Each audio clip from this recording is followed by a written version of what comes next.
नमस्कार दोस्तों, edu pixels के यूट्यूब चैनल पर आपका स्वागत है। आज हम पॉलिटी की एम लक्ष्मीकांत के उन सभी महत्वपूर्ण तथ्यों की बात करेंगे जो कंपटीशन एग्जाम्स के लिए बहुत महत्वपूर्ण हैं। तो चलिए पहले चैप्टर से शुरुआत करते हैं, जिसका नाम है हिस्टोरिकल बैकग्राउंड ऑफ कॉन्स्टिट्यूशन, यानी हमारे संविधान की ऐतिहासिक पृष्ठभूमि। हम देखेंगे कि हमारे संविधान की नींव आखिर कैसे और किन कानूनों से रखी गई। चलिए इस दिलचस्प सफर की शुरुआत करते हैं। तो देखिए, हमारा जो संविधान है वो कोई एक दिन में तो बना नहीं। इसकी जड़ें मतलब इसकी बुनियाद बहुत गहरी है और ये सीधे तौर पर ब्रिटिश शासन के दौरान बनाए गए कानूनों से जुड़ी हैं। अब इस पूरी कहानी को, इस पूरे सफ़र को अच्छे से समझने के लिए हम इसे दो हिस्सों में बांटकर देखेंगे। पहला हिस्सा जब ईस्ट इंडिया कंपनी का शासन था और दूसरा जब सत्ता सीधे ब्रिटिश ताज के हाथ में चली गई। चलिए शुरू से शुरू करते हैं। तो कहानी शुरू होती है ईस्ट इंडिया कंपनी से। सोच कर देखिए, एक कंपनी जो यहाँ सिर्फ मसाले खरीदने आई थी, वो धीरे धीरे करके पूरे भारत पर ही राज करने लगी। खैर, इसी दौर में मतलब 1773 से 1858 के बीच लंदन में जो ब्रिटिश संसद थी, उसने कंपनी के कामों पर थोड़ी लगाम कसनी शुरू की और बस यहीं से भारत में एक सेंट्रल एडमिनिस्ट्रेशन यानी एक केंद्रीय प्रशासन की नींव पड़ी। इस दौर में ना 4 कानून ऐसे थे जो मील का पत्थर साबित हुए। 1773 का रेगुलेटिंग एक्ट, 1784 का पिट्स इंडिया एक्ट और फिर 1833 और 1853 के चार्टर एक्ट्स। इनमें से हर एक कानून ने भारत के शासन की दिशा ही बदल दी। तो चलिए एक एक करके इन्हें समझते हैं। शुरुआत करते हैं 1773 से। तो 1773 का रेगुलेटिंग एक्ट ये भारत में सेंट्रलाइजेशन मतलब सत्ता को एक जगह इकट्ठा करने की तरफ पहला बहुत बड़ा कदम था। इसी कानून के तहत बंगाल के गवर्नर का पदनाम बदल दिया गया और वो बन गए गवर्नर जनरल। और हाँ, ये नाम याद रखिएगा, लॉर्ड वॉरेन हेस्टिंग्स वो इस पद पर बैठने वाले पहले व्यक्ति थे। इसके बाद क्या हुआ, बंबई और मद्रास की जो सत्ता थी वो भी कलकत्ता के अधीन आ गई। और तो और 1774 में कलकत्ता में एक सुप्रीम कोर्ट भी बनाया गया। अब यहां कहानी में एक बड़ा ही दिलचस्प मोड़ आता है। 1784 का पिट्स इंडिया एक्ट। इसने पहली बार कंपनी के कामों को 2 हिस्सों में बांट दिया। एक तरफ व्यापारिक काम और दूसरी तरफ राजनीतिक काम। अब राजनीतिक मामलों को संभालने के लिए लंदन में एक बोर्ड ऑफ कंट्रोल बना दिया गया। इसी सिस्टम को, इसी व्यवस्था को डबल गवर्नमेंट या द्वैध शासन कहा गया। यह काफी इंपॉर्टेंट है। तो सवाल उठता है कि यह द्वैध शासन आखिर था क्या। देखिए, इसे ऐसे समझिए, ये एक ऐसा सिस्टम था जिसमें दोहरी सत्ता काम कर रही थी। मतलब कंपनी के जो कमर्शियल मामले थे, जो व्यापार से जुड़े थे, वो तो उसका कोर्ट ऑफ डायरेक्टर्स देख रहा था, लेकिन भारत में जितने भी राजनीतिक, सैनिक और रेवेन्यू से जुड़े मामले थे, वो सब ब्रिटिश सरकार का बोर्ड ऑफ कंट्रोल संभाल रहा था। तो एक तरह से सत्ता पर दोहरा नियंत्रण हो गया था। अच्छा, जो सेंट्रलाइजेशन का सिलसिला 1773 में शुरू हुआ था ना, वो 1833 के चार्टर एक्ट के साथ अपने पीक पर पहुंच गया, मतलब अपनी ऊंचाई पर। अब बंगाल का गवर्नर जनरल सिर्फ बंगाल का नहीं बल्कि भारत का गवर्नर जनरल बन गया और लॉर्ड विलियम बेंटिक भारत के पहले गवर्नर जनरल ऑफ इंडिया बने। और सबसे बड़ी बात, ईस्ट इंडिया कंपनी के जो व्यापारिक काम थे वो पूरी तरह खत्म कर दिए गए। मतलब अब वो सिर्फ एक ट्रेडिंग कंपनी नहीं थी, बल्कि पूरी तरह से एक एडमिनिस्ट्रेटिव बॉडी बन चुकी थी जो ब्रिटिश सरकार के लिए भारत पर शासन कर रही थी। अब आता है 1853 का एक्ट, जो हमें मॉडर्न गवर्नेंस की मतलब आधुनिक शासन की पहली झलक देता है। इसी एक्ट में पहली बार गवर्नर जनरल की काउंसिल के काम को 2 हिस्सों में बांटा गया, विधायी यानी कानून बनाने वाले काम और कार्यकारी यानी उन्हें लागू करने वाले काम। एक सेंट्रल लेजिस्लेटिव काउंसिल बनी, जिसे उस जमाने की छोटी संसद या मिनी पार्लियामेंट भी कहा गया।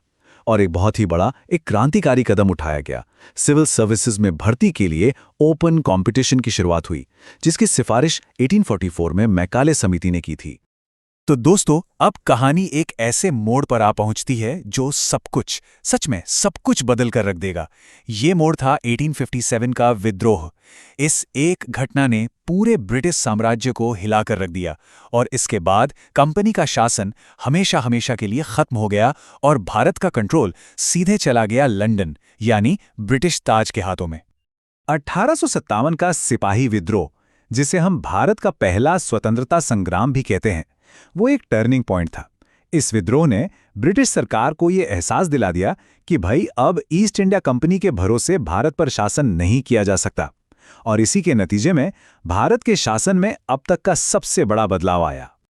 इस बड़े बदलाव को कानूनी शक्ल दी 1858 के भारत शासन अधिनियम ने। इसने ईस्ट इंडिया कंपनी को ही खत्म कर दिया और सारी की सारी ताकत ब्रिटिश क्राउन को सौंप दी। अब तक जो गवर्नर जनरल हुआ करता था, उसका पदनाम बदलकर वाइसराय कर दिया गया, जो सीधे रानी का प्रतिनिधि था, और लॉर्ड कैनिंग भारत के पहले वाइसराय बने। इसके साथ ही लंदन में भारत सचिव या सेक्रेटरी ऑफ स्टेट का एक नया और बहुत ही पावरफुल पद बनाया गया। तो ये गवर्नर जनरल और वाइसराय, इन दोनों में आखिर फर्क क्या था? देखिए, इसे बहुत आसानी से ऐसे समझ सकते हैं। गवर्नर जनरल एक ट्रेडिंग कंपनी का प्रतिनिधि था, जबकि वाइसराय सीधे सीधे ब्रिटिश सरकार और ताज का। पद लगभग वही, शायद व्यक्ति भी वही, लेकिन अब मालिक बदल चुका था। सारी की सारी जवाबदेही अब सीधे लंदन की थी। अब बात करते हैं 1861 के अधिनियम की। ये 3 वजहों से बहुत इंपॉर्टेंट है। पहली बात, इसने कानून बनाने की प्रक्रिया में भारतीयों को शामिल करने की शुरुआत की। दूसरी बात, इसने शक्तियों के डिसेंट्रलाइजेशन यानी विकेंद्रीकरण की प्रक्रिया शुरू की, जो 1833 के एक्ट से बिल्कुल उल्टा था। और तीसरी और अहम बात, इसने पोर्टफोलियो सिस्टम को मान्यता दी। इसमें काउंसिल के हर मेंबर को एक या एक से ज्यादा डिपार्टमेंट का हेड बनाया जाता था, ठीक वैसे ही जैसे आज के मंत्रालय काम करते हैं। इसके बाद आते हैं 1909 के मॉर्ले मिंटो सुधार। इसके 2 पहलू थे। एक तरफ तो इसने भारतीयों का प्रतिनिधित्व बढ़ाया और सत्येंद्र प्रसाद सिन्हा वायसराय की एग्जीक्यूटिव काउंसिल में शामिल होने वाले पहले भारतीय बने, जो एक बड़ी बात थी।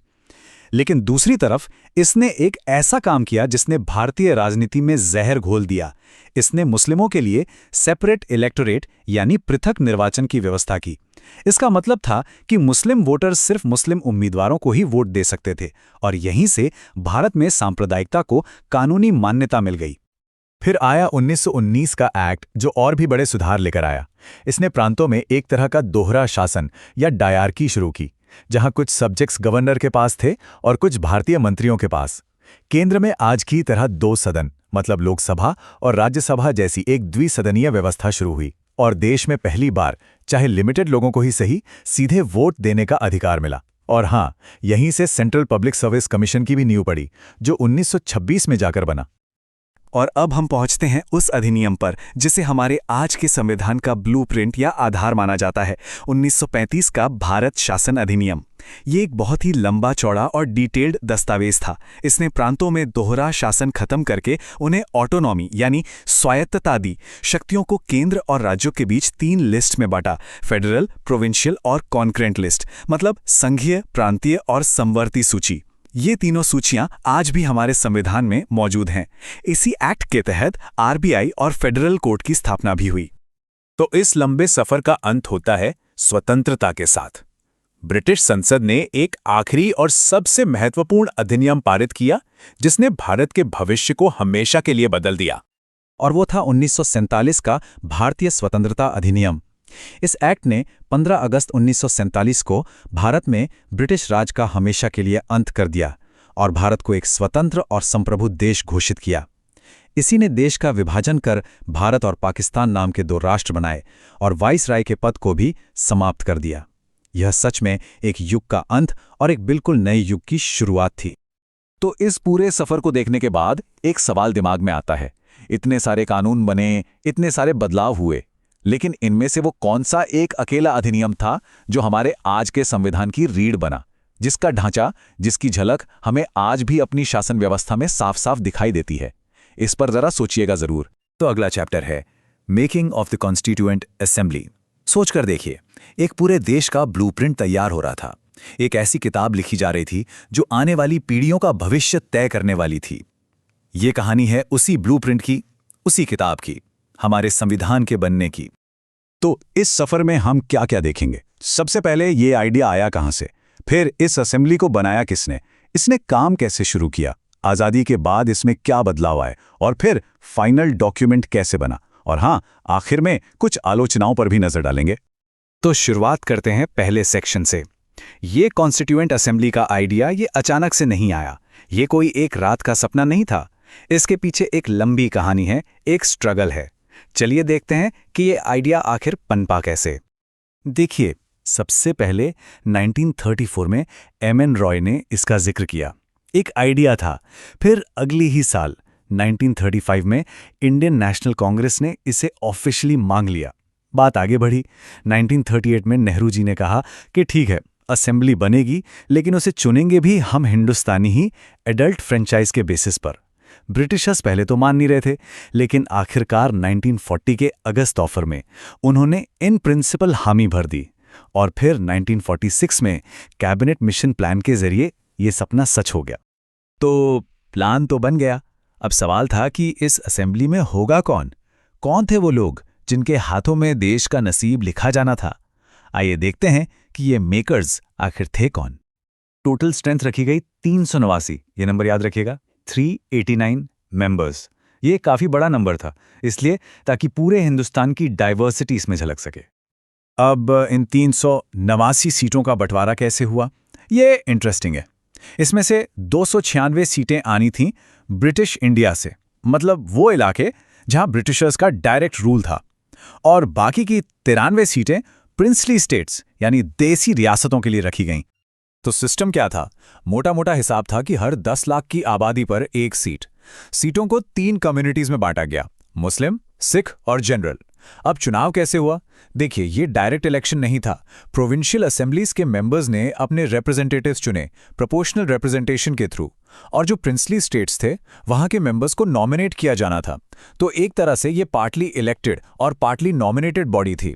यूनिवर्सल अडल्ट फ्रेंचाइज नहीं था, ये याद रखने वाली बात है। ओके, तो असेंबली बन गई, मेंबर्स आ गए। अब शुरू हुआ असली काम, एक नए देश का संविधान लिखने का काम। लेकिन राह आसान बिल्कुल नहीं थी। शुरुआत से ही इसमें कई चैलेंजेस थे। तो तारीख थी 9 दिसंबर 1946। पहली मीटिंग हुई, लेकिन शुरुआत ही अजीब थी। मुस्लिम लीग ने इसका बॉयकॉट कर दिया। सोच सकते हैं, पूरी असेंबली में से सिर्फ 207 मेंबर्स ही आए। उस दिन सबसे सीनियर मेंबर डॉक्टर सच्चिदानंद सिन्हा को टेम्पररी प्रेसिडेंट बनाया गया। बाद में doctor Rajendra Prasad permanent president बने। पर यह शुरुआत ये बता रही थी कि आगे का सफर आसान नहीं होने वाला। इसी माहौल के बीच कुछ ही दिन बाद 13 दिसंबर को जवाहरलाल नेहरू ने एक बहुत ही अहम चीज पेश की, जिसे कहते हैं ऑब्जेक्टिव्स रेजोल्यूशन। ये सिर्फ एक रेजोल्यूशन नहीं था, ये आने वाले संविधान का फाउंडेशन था, उसकी आत्मा थी। इसी में विजन रखा गया था कि इंडिया एक इंडिपेंडेंट सॉवरेन रिपब्लिक होगा। और यही रेजोल्यूशन आगे चलकर हमारे कॉन्स्टिट्यूशन का प्रियम्बल बना। और फिर कहानी में आता है एक major turning point, 1947 Indian independence act. इस एक एक्ट ने पूरा खेल ही बदल दिया। इसने कॉन्स्टिट्यूएंट असेंबली को एक ऐसी ताकत दे दी जो उसके पास पहले नहीं थी। फर्क समझते हैं? आजादी से पहले ये असेंबली ब्रिटिश फ्रेमवर्क के अंदर काम कर रही थी, उनके बनाए प्लान से बनी थी। लेकिन इंडिपेंडेंस एक्ट के बाद ये एक फुली सॉवरेन बॉडी बन गई। मतलब अब इस पर किसी का कंट्रोल नहीं था। ये कोई भी कानून बना सकती थी, यहां तक कि ब्रिटिश के बनाए कानून को भी खत्म कर सकती थी। सिर्फ इतना ही नहीं, ये अब इंडिया की पहली पार्लियामेंट भी बन गई, जिसे डोमिनियन लेजिस्लेचर कहते थे। तो अब इसके 2 काम थे, संविधान बनाना और देश के लिए आम कानून बनाना। लेकिन आज़ादी की एक कीमत भी थी, पार्टीशन। मुस्लिम लीग के मेंबर्स जो पाकिस्तान में आने वाले इलाकों से थे, वो असेंबली से अलग हो गए। तो जो स्ट्रेंथ 389 थी, वो अब घटकर 299 रह गई। ये उस नए बटे हुए हिंदुस्तान की सच्चाई थी। तो अब असेंबली सॉवरेन हो चुकी थी, नया नंबर सेट हो गया था। अब शुरू हुआ सबसे बड़ा काम, कॉन्स्टिट्यूशन को ड्राफ्ट करने का। इतने बड़े काम के लिए एक स्पेशल कमिटी बनाई गई। ये थी सबसे अहम कमेटी, द ड्राफ्टिंग कमेटी। इसका काम था कॉन्स्टिट्यूशन का पहला ड्राफ्ट तैयार करना, और इसके चेयरमैन थे डॉक्टर BR अम्बेडकर। उनके ऊपर ही इस पूरे डॉक्यूमेंट को आकार देने की सबसे बड़ी जिम्मेदारी थी, और इसीलिए उन्हें architect of the Indian constitution भी कहा जाता है।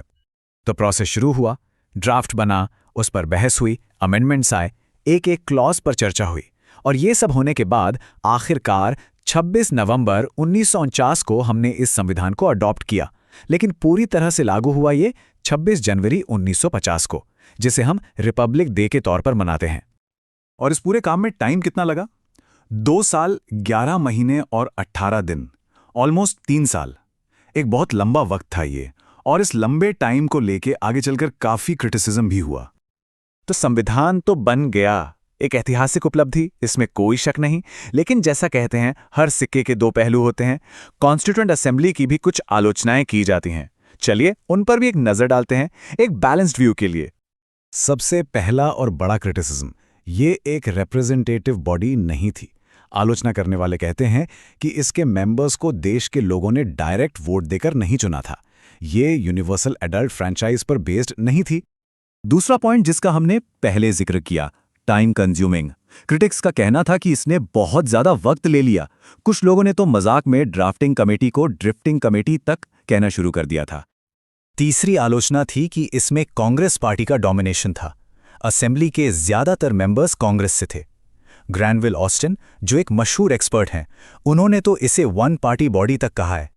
और चौथा बड़ा क्रिटिसिज्म, लॉयर पॉलिटिशियन डोमिनेशन। कहा जाता है कि असेंबली में वकीलों और नेताओं की भरमार थी और शायद इसी वजह से हमारा संविधान इतना लंबा, इतना डिटेल्ड और उसकी भाषा थोड़ी कॉम्प्लेक्स हो गई, जो आम आदमी के लिए समझना मुश्किल है।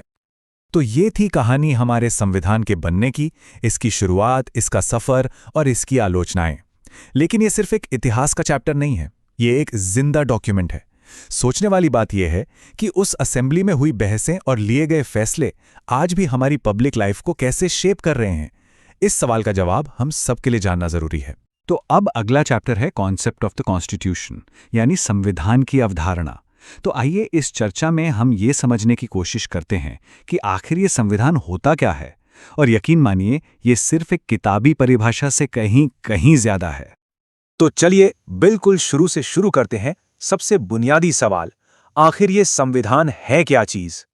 अगर बिल्कुल आसान शब्दों में कहें तो ये किसी भी देश के लिए एक तरह की अल्टीमेट रूल बुक है। इसे देश का मौलिक कानून भी कहते हैं। पता है इसका मतलब क्या है? इसका मतलब है कि देश का कोई भी दूसरा कानून इससे ऊपर नहीं हो सकता। पता है, इसका नाम ही इसकी पूरी कहानी बता देता है। ये शब्द आया है लैटिन के कॉन्स्टिट्यूएरी से, जिसका मतलब होता है स्थापित करना। मतलब ये वो चीज है जो पूरे सरकारी सिस्टम की नींव रखती है, उसे स्थापित करती है। केसी वेयर जैसे बड़े विद्वानों ने भी यही बात कही है। उन्होंने बताया कि संविधान सिर्फ कुछ नियम कानून नहीं है, बल्कि ये सरकार का पूरा ढांचा, पूरी व्यवस्था कैसी होगी, ये बताता है। ठीक है, तो ये तो समझ आ गया कि संविधान क्या है। लेकिन सवाल ये है कि ये करता क्या है? इसका असल काम क्या होता है? देखिए, इसका काम सिर्फ नियम बनाना नहीं है, ये उससे कहीं बढ़कर है। एक संविधान, जैसा कि एलियट बुलमर बताते हैं, एक देश को बड़े बड़े लक्ष्य दे सकता है। ये सरकार को बता सकता है कि हमें एक समाज के तौर पर कहाँ पहुंचना है, चाहे वो सामाजिक हो, आर्थिक हो या विकास से जुड़ा कोई और लक्ष्य। पर एक मिनट, क्या सारे संविधान एक जैसे होते हैं? जी नहीं, बिल्कुल नहीं। तो चलिए देखते हैं कि एक अच्छे, एक असरदार संविधान में क्या क्या खूबियां होनी चाहिए। यहाँ 7 बहुत जरूरी गुण बताए गए हैं, जैसे कि ये छोटा और बिल्कुल साफ साफ लिखा होना चाहिए, कोई कंफ्यूजन नहीं। दूसरी तरफ इसमें इतनी स्थिरता हो कि कोई भी इसे आसानी से बदल ना सके, लेकिन साथ ही ये इतना लचीला भी हो कि वक्त के साथ इसमें जरूरी बदलाव किए जा सकें, मतलब एक जिंदा दस्तावेज की तरह। अब इस बात को थोड़ा और गहराई से समझते हैं। देखिए, संविधान अलग अलग तरह के हो सकते हैं। ये इस बात पर निर्भर करता है कि वो बने कैसे हैं और उनका मकसद क्या है। तो एक बड़ा फर्क तो इनके बनने के तरीके में है। एक तरफ है विकसित संविधान, जैसे ब्रिटेन का, जो सदियों में धीरे धीरे वक्त के साथ खुद बना है। और दूसरी तरफ हैं अधिनियमित संविधान, जिन्हें एक खास समय पर बाकायदा बैठकर सोच समझकर बनाया जाता है। इन्हें बांटने का एक और तरीका है उनके मकसद के हिसाब से। क्या संविधान का काम सिर्फ ये बताना है कि सरकार चलेगी कैसे, मतलब रूल्स और प्रोसेस क्या होंगे, या फिर इसका काम समाज के लिए बड़े बड़े लक्ष्य तय करना भी है, जैसे कि सबको बराबरी मिले, सबके साथ न्याय हो। और यहीं से हम आते हैं सबसे जरूरी सवाल पर, जो है कानून के पीछे की आत्मा, उसकी भावना। जरा सोचिए इस बारे में। क्या किसी देश के पास सिर्फ एक संविधान की किताब का होना काफी है? क्या उससे एक आजाद और निष्पक्ष समाज की गारंटी मिल जाती है? क्या सिर्फ लिखे हुए नियम सब कुछ ठीक कर सकते हैं? इसका जवाब एक दस्तावेज में नहीं, बल्कि एक सोच में है, जिसे कहते हैं संविधानवाद या कॉन्स्टिट्यूशनलिज्म। और एक कॉन्सेप्ट बहुत सीधा है, सरकार की ताकत सीमित होनी चाहिए। सरकार कानून से ऊपर नहीं है, बल्कि कानून के दायरे में है। और जानते हैं, इस चीज को और बेहतर समझने के लिए विद्वान लुइस हेनकिन ने सच्चे संविधानवाद के 8 सिद्धांत बताए हैं। और यही किसी भी देश के लिए असली परीक्षा है। ये जो 8 सिद्धांत है ना, लोकप्रिय संप्रभुता यानी जनता ही सबसे ऊपर है, कानून का राज, एक आज़ाद न्यायपालिका और हर व्यक्ति के अधिकारों का सम्मान, ये सब मिलकर ही बताते हैं कि किसी देश में सच में संवैधानिक लोकतंत्र है या सिर्फ नाम का है। तो इस पूरी बातचीत का निचोड़ क्या है? निचोड़ ये है कि संविधान तो बस एक दस्तावेज है, एक शुरुआत है। असली चुनौती तो उस कल्चर को, उस संस्कृति को बनाने और जिंदा रखने की है जो इसके सिद्धांतों को असलियत में लागू करे। हमेशा याद रखने वाली बात है, संविधान एक दस्तावेज है, पर संविधानवाद एक संस्कृति है, एक सोच है।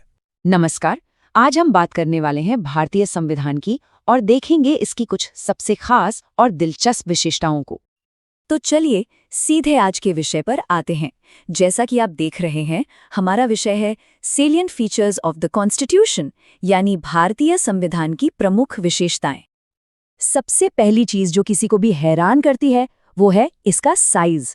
सोचिए, जब ये मूल रूप से बना था तब इसमें 395 आर्टिकल्स थे, और इतने सालों में हुए संशोधनों के बाद आज ये संख्या बढ़कर लगभग 470 तक पहुंच गई है। और बस यही हमारे संविधान की पहली और सबसे जानी मानी पहचान बन गई है कि ये दुनिया का सबसे लंबा, सबसे विस्तृत लिखित संविधान है। पर सवाल ये है कि आखिर ये इतना बड़ा क्यों है? खैर, इसके पीछे कई वजह हैं। एक तो भारत की विशालता और यहाँ की विविधता, फिर 1935 के गवर्नमेंट ऑफ इंडिया एक्ट का इस पर बहुत गहरा असर था, जो खुद भी काफी बड़ा था। और हाँ, ये केंद्र और राज्यों दोनों के लिए एक ही संविधान है। तो चलिए अपने पहले सेक्शन में चलते हैं, संविधान की पहचान। देखते हैं कि हमारे संविधान की असली पहचान सिर्फ इसके आकार में नहीं, बल्कि इसके बनने के अनोखे तरीके में है। Doctor B.R. अम्बेडकर ने एक बार बड़े गर्व से कहा था कि भारत का संविधान दुनिया के सभी जाने माने संविधानों को खंगालने के बाद बनाया गया है। अब खंगालने का मतलब नकल करना बिल्कुल नहीं था। इसका मतलब था कि हमारे संविधान निर्माताओं ने दुनिया भर से सबसे अच्छे आइडियाज को परखा और फिर उन्हें भारत की मिट्टी के हिसाब से ढाला। जैसे आप यहाँ देख सकते हैं, संविधान का जो ढांचागत हिस्सा है उसकी प्रेरणा हमें 1935 के एक्ट से मिली। मौलिक अधिकारों का आइडिया अमेरिका से आया, तो राज्य के नीति निर्देशक सिद्धांत आयरलैंड से लिए गए, और हमारी जो संसदीय सरकार की व्यवस्था है वो ब्रिटेन से प्रेरित है। लेकिन मैं फिर से कहूंगी, ये सिर्फ कॉपी पेस्ट नहीं था, बल्कि हर विचार को भारतीय जरूरतों के मुताबिक बदला गया। तो ये तो हुई पहचान की बात। अब आगे बढ़ते हैं अपने दूसरे सेक्शन पर, शासन की संरचना। देखते हैं कि ये संविधान सरकार चलाने का कैसा सिस्टम तैयार करता है। हमारे संविधान की एक बहुत बड़ी खूबी है इसका कठोरता और लचीलेपन का अनोखा मिश्रण। मतलब कुछ हिस्सों को बदलना बहुत आसान है, संसद में एक सिंपल मेजॉरिटी से ही काम चल जाता है।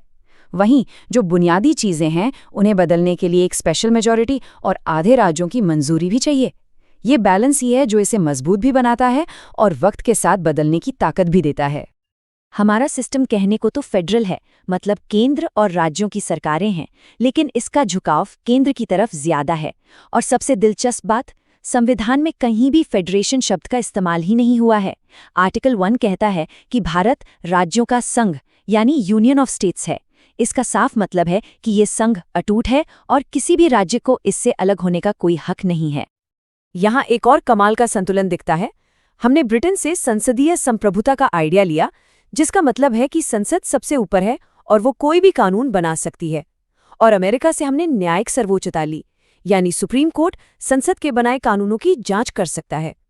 भारत ने इन दोनों के बीच का एक सुनहरा रास्ता अपनाया है। तो सरकार कैसे चलेगी ये तो हमने देख लिया। अब आते हैं सेक्शन 3 पर, जो हमारे और आपके लिए सबसे ज्यादा जरूरी है, नागरिक और संविधान। देखते हैं कि ये संविधान एक आम नागरिक और सरकार के रिश्ते को कैसे देखता है। संविधान के पार्ट 3 में हमें मिलते हैं मौलिक अधिकार। ये वो अधिकार हैं जो हमें सरकार की मनमानी से बचाते हैं, और इनकी सबसे बड़ी ताकत ये है कि ये जस्टिशिएबल हैं, यानी न्यायोचित। इसका सीधा सा मतलब ये है कि अगर सरकार आपकी किसी मौलिक अधिकार को छीनती है तो आप सीधे कोर्ट का दरवाजा खटखटा सकते हैं। अब मौलिक अधिकारों से ठीक उलट पार्ट 4 में आते हैं राज्य के नीति निर्देशक सिद्धांत। ये सरकार के लिए एक तरह की गाइड बुक हैं जो बताती हैं कि एक अच्छा लोक कल्याणकारी राज्य बनाने के लिए कैसे कानून बनाने चाहिए। लेकिन ये नॉन जस्टिशिएबल हैं, मतलब इन्हें लागू करवाने के लिए आप कोर्ट नहीं जा सकते। तो एक तरफ है नागरिकों के अधिकार जिन्हें कोर्ट लागू करवा सकता है, और दूसरी तरफ है राज्य के कर्तव्य जो एक नैतिक जिम्मेदारी हैं। सुप्रीम कोर्ट ने भी कई बार कहा है कि इन दोनों के बीच का संतुलन ही हमारे संविधान की असली नींव है। ये संविधान के बुनियादी ढांचे का हिस्सा है। और इस रिश्ते का एक तीसरा पहलू भी है, मौलिक कर्तव्य। इन्हें 1976 में जोड़ा गया था।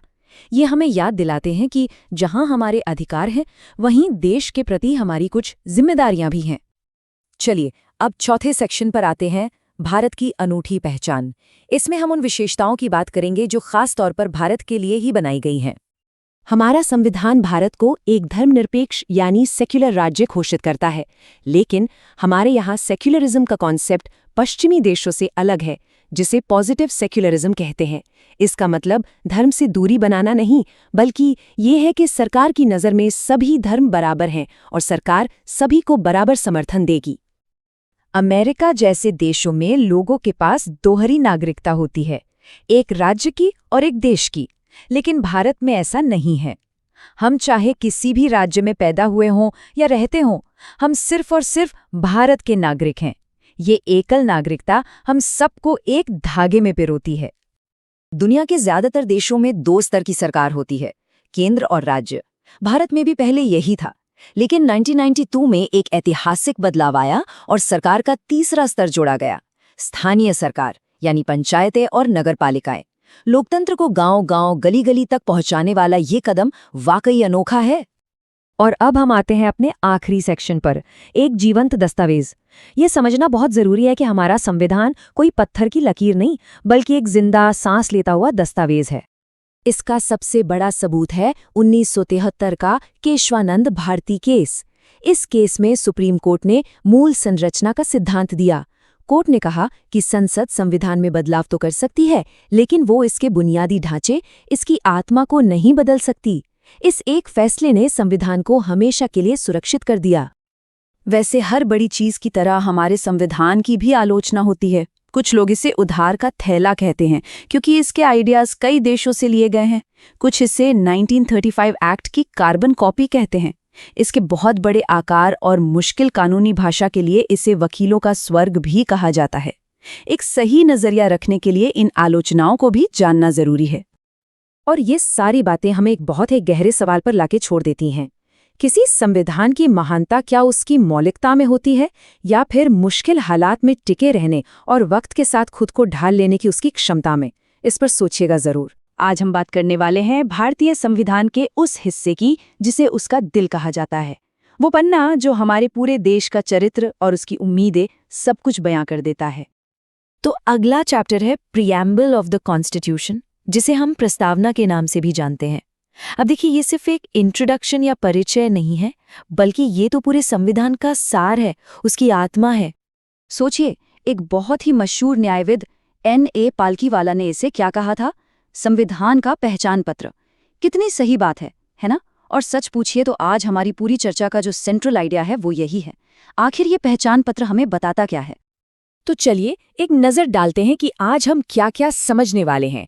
हम देखेंगे कि ये आईडी कार्ड आया कहाँ से, इसके 4 कोर इंग्रेडिएंट्स क्या हैं, वो कौन से कीवर्ड्स हैं जो हमारे देश को डिफाइन करते हैं, लोगों से क्या वादे किए गए हैं, इस पर एक लीगल टग ऑफ वॉर भी हुई थी, वो क्या थी, और आखिर में इसका असली मतलब और महत्व क्या है। तो चलिए शुरू करते हैं पहले सवाल से। ये पहचान पत्र, ये प्रीएम्बल आखिर आया कहाँ से? देखिए, इसकी जड़ें ना हमारे स्वतंत्रता संग्राम के आदर्शों में बहुत बहुत गहरी हैं।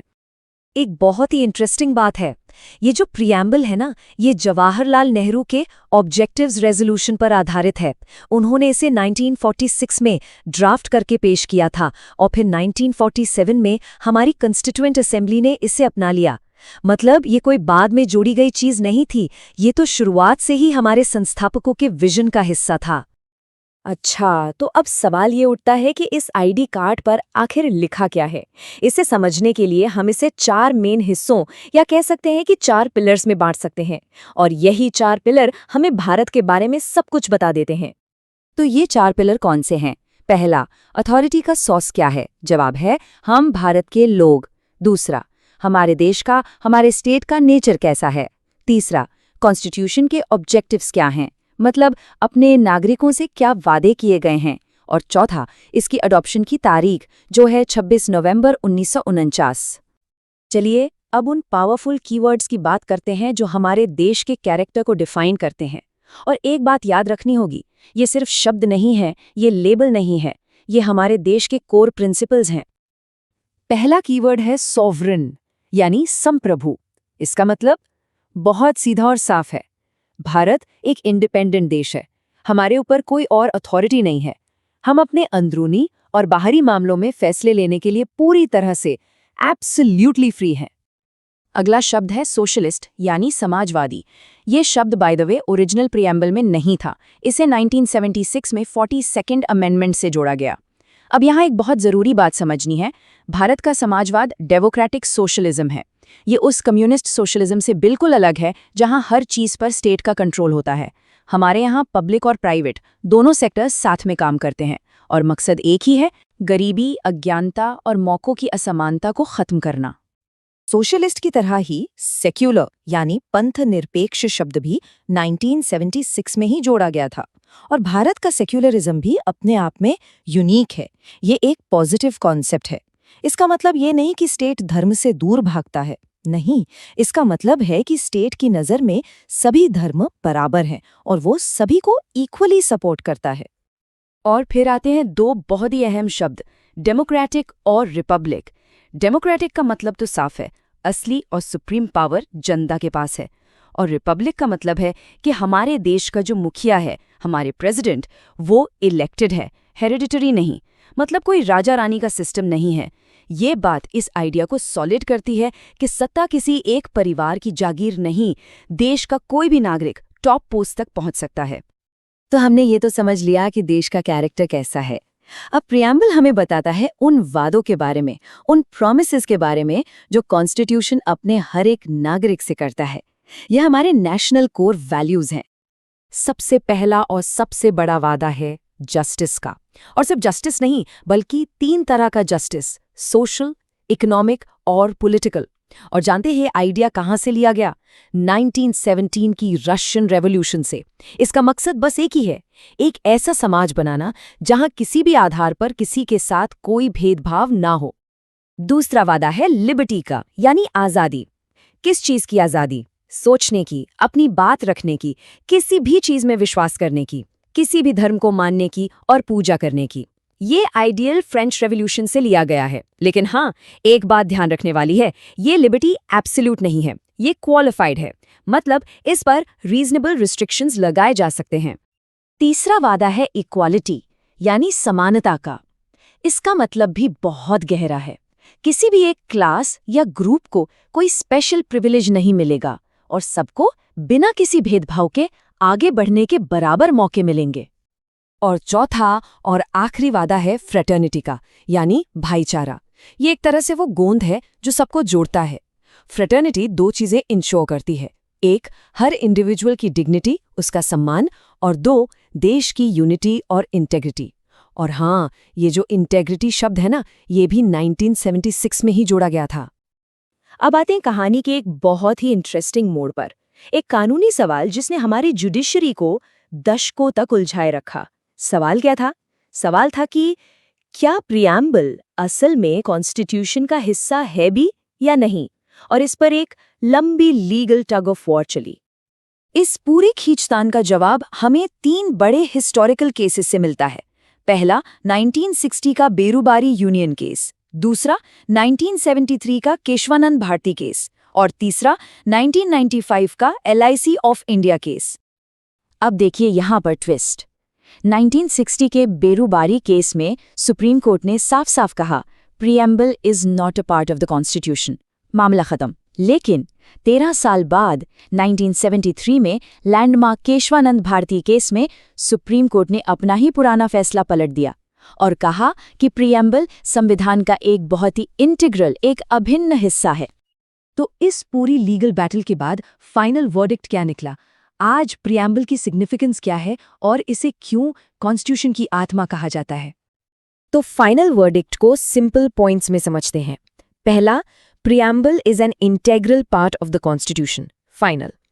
दूसरा, क्या इसे अमेंड किया जा सकता है? हाँ, बिल्कुल, लेकिन केशवानंद भारती केस ने एक बेसिक स्ट्रक्चर डॉक्ट्रिन दिया।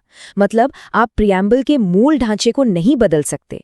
ये मूल ढांचा क्या है? ये संविधान की वो नींव है जैसे डेमोक्रेसी, सेक्युलरिज्म, जिसे पार्लियामेंट भी नहीं छू सकती। और तीसरा पॉइंट, ये नॉन जस्टिसेबल है।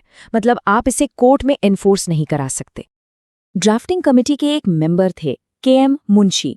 उन्होंने इसे हमारे संप्रभु लोकतांत्रिक गणराज्य की कुंडली कहा था। मतलब एक तरह से हमारे देश का हॉरोस्कोप।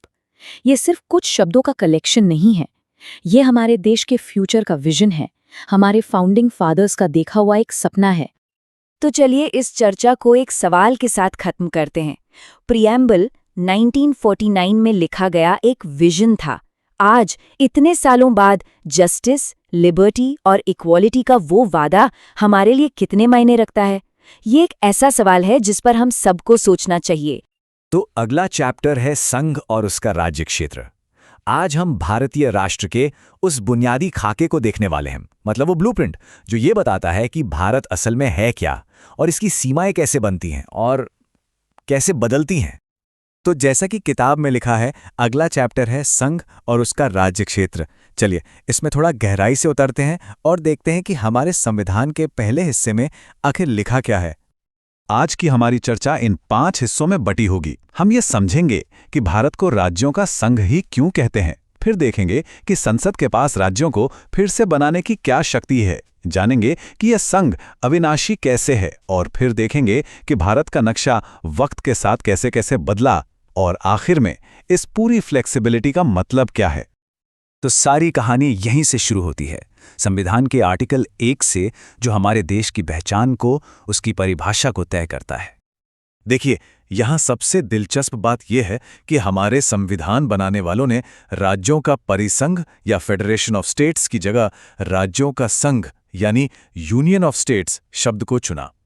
अब ये सुनने में छोटा सा अंतर लग सकता है, लेकिन इसके पीछे बहुत ही ठोस वजह थी।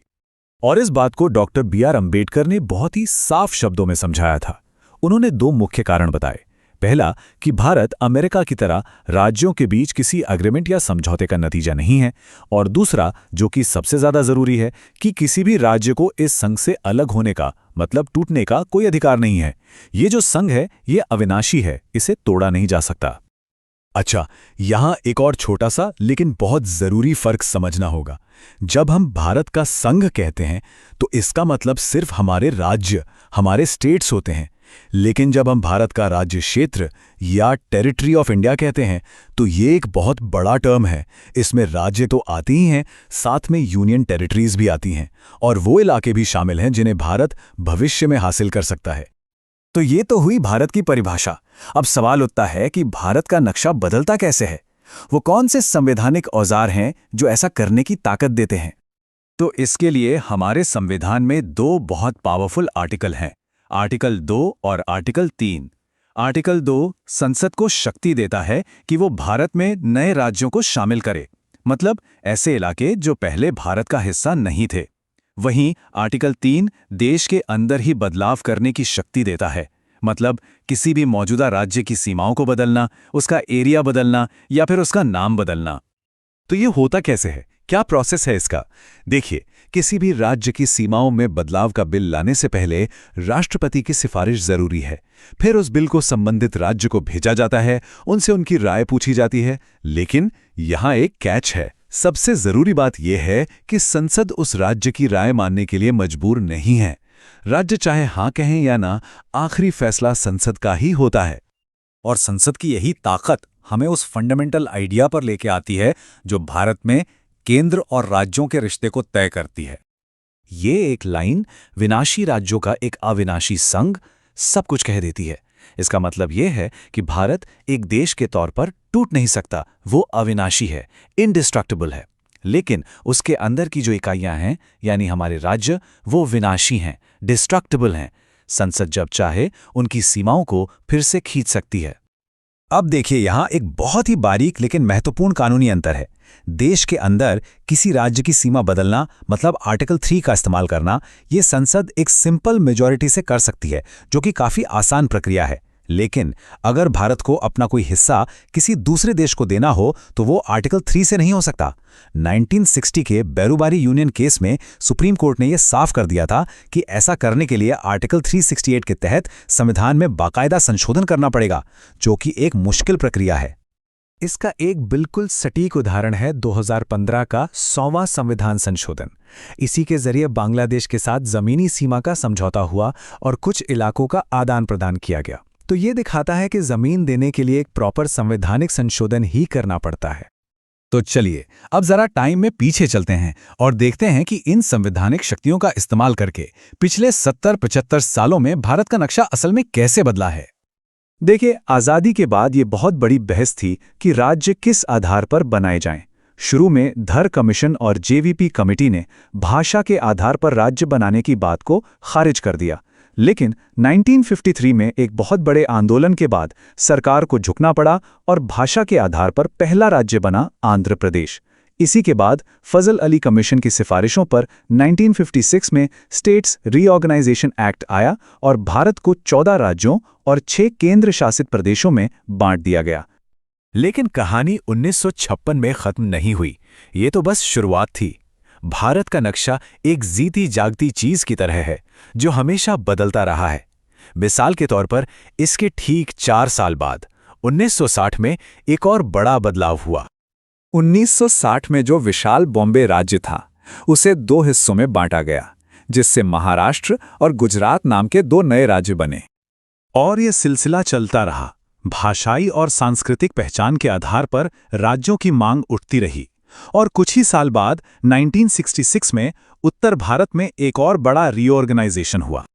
1966 में पंजाब राज्य का फिर से विभाजन हुआ और पंजाब और हरियाणा नाम के 2 राज्य बनाए गए और उनकी साझा राजधानी चंडीगढ़ को एक यूनियन टेरिटरी बना दिया गया। दशकों तक नक्शा इसी तरह से बदलता रहा, कई नए राज्य बने। अब जरा फास्ट फॉरवर्ड करते हैं और एक हालिया उदाहरण देखते हैं जो दिखाता है कि ये प्रक्रिया आज भी उतनी ही जिंदा है। साल था 2014। 2014 में आंध्र प्रदेश को एक बार फिर से पुनर्गठित किया गया और उसमें से तेलंगाना को एक नए राज्य के तौर पर बनाया गया। और फिर आता है साल 2019, जिसने भारत के राजनीतिक नक्शे पर शायद आज़ादी के बाद के सबसे बड़े और ऐतिहासिक बदलावों में से एक किया। 2019 में जम्मू और कश्मीर का राज्य का दर्जा खत्म करके उसे 2 अलग-अलग केंद्र शासित प्रदेशों में बांट दिया गया, जम्मू और कश्मीर और लद्दाख। ये आर्टिकल 3 के तहत संसद को मिली शक्ति का एक और बहुत बड़ा उदाहरण है। तो इन सब बातों का मतलब क्या निकलता है? इस पूरी चर्चा का निचोड़ क्या है? राज्यों की सीमाओं को बदलने की इस असाधारण शक्ति से हमें क्या मुख्य बातें समझनी चाहिए? बहुत सिंपल शब्दों में समझे तो 4 बातें सामने आती हैं। पहली, हमारा संविधान देश की एकता को सबसे ऊपर रखता है। दूसरी, भारत की आंतरिक सीमाओं को बदलने की सुप्रीम पावर संसद के पास है। तीसरी, ये सिस्टम प्रशासनिक जरूरतों और क्षेत्रीय मांगों को पूरा करने के लिए एक फ्लेक्सिबिलिटी देता है। और चौथी, ये इस बात को मजबूत करता है कि भारत का संघ एक साथ आकर नहीं बना है, बल्कि इसे एक साथ रखने के लिए बनाया गया है। तो आखिर में एक सवाल बचता है, और ये सवाल बहुत जरूरी है।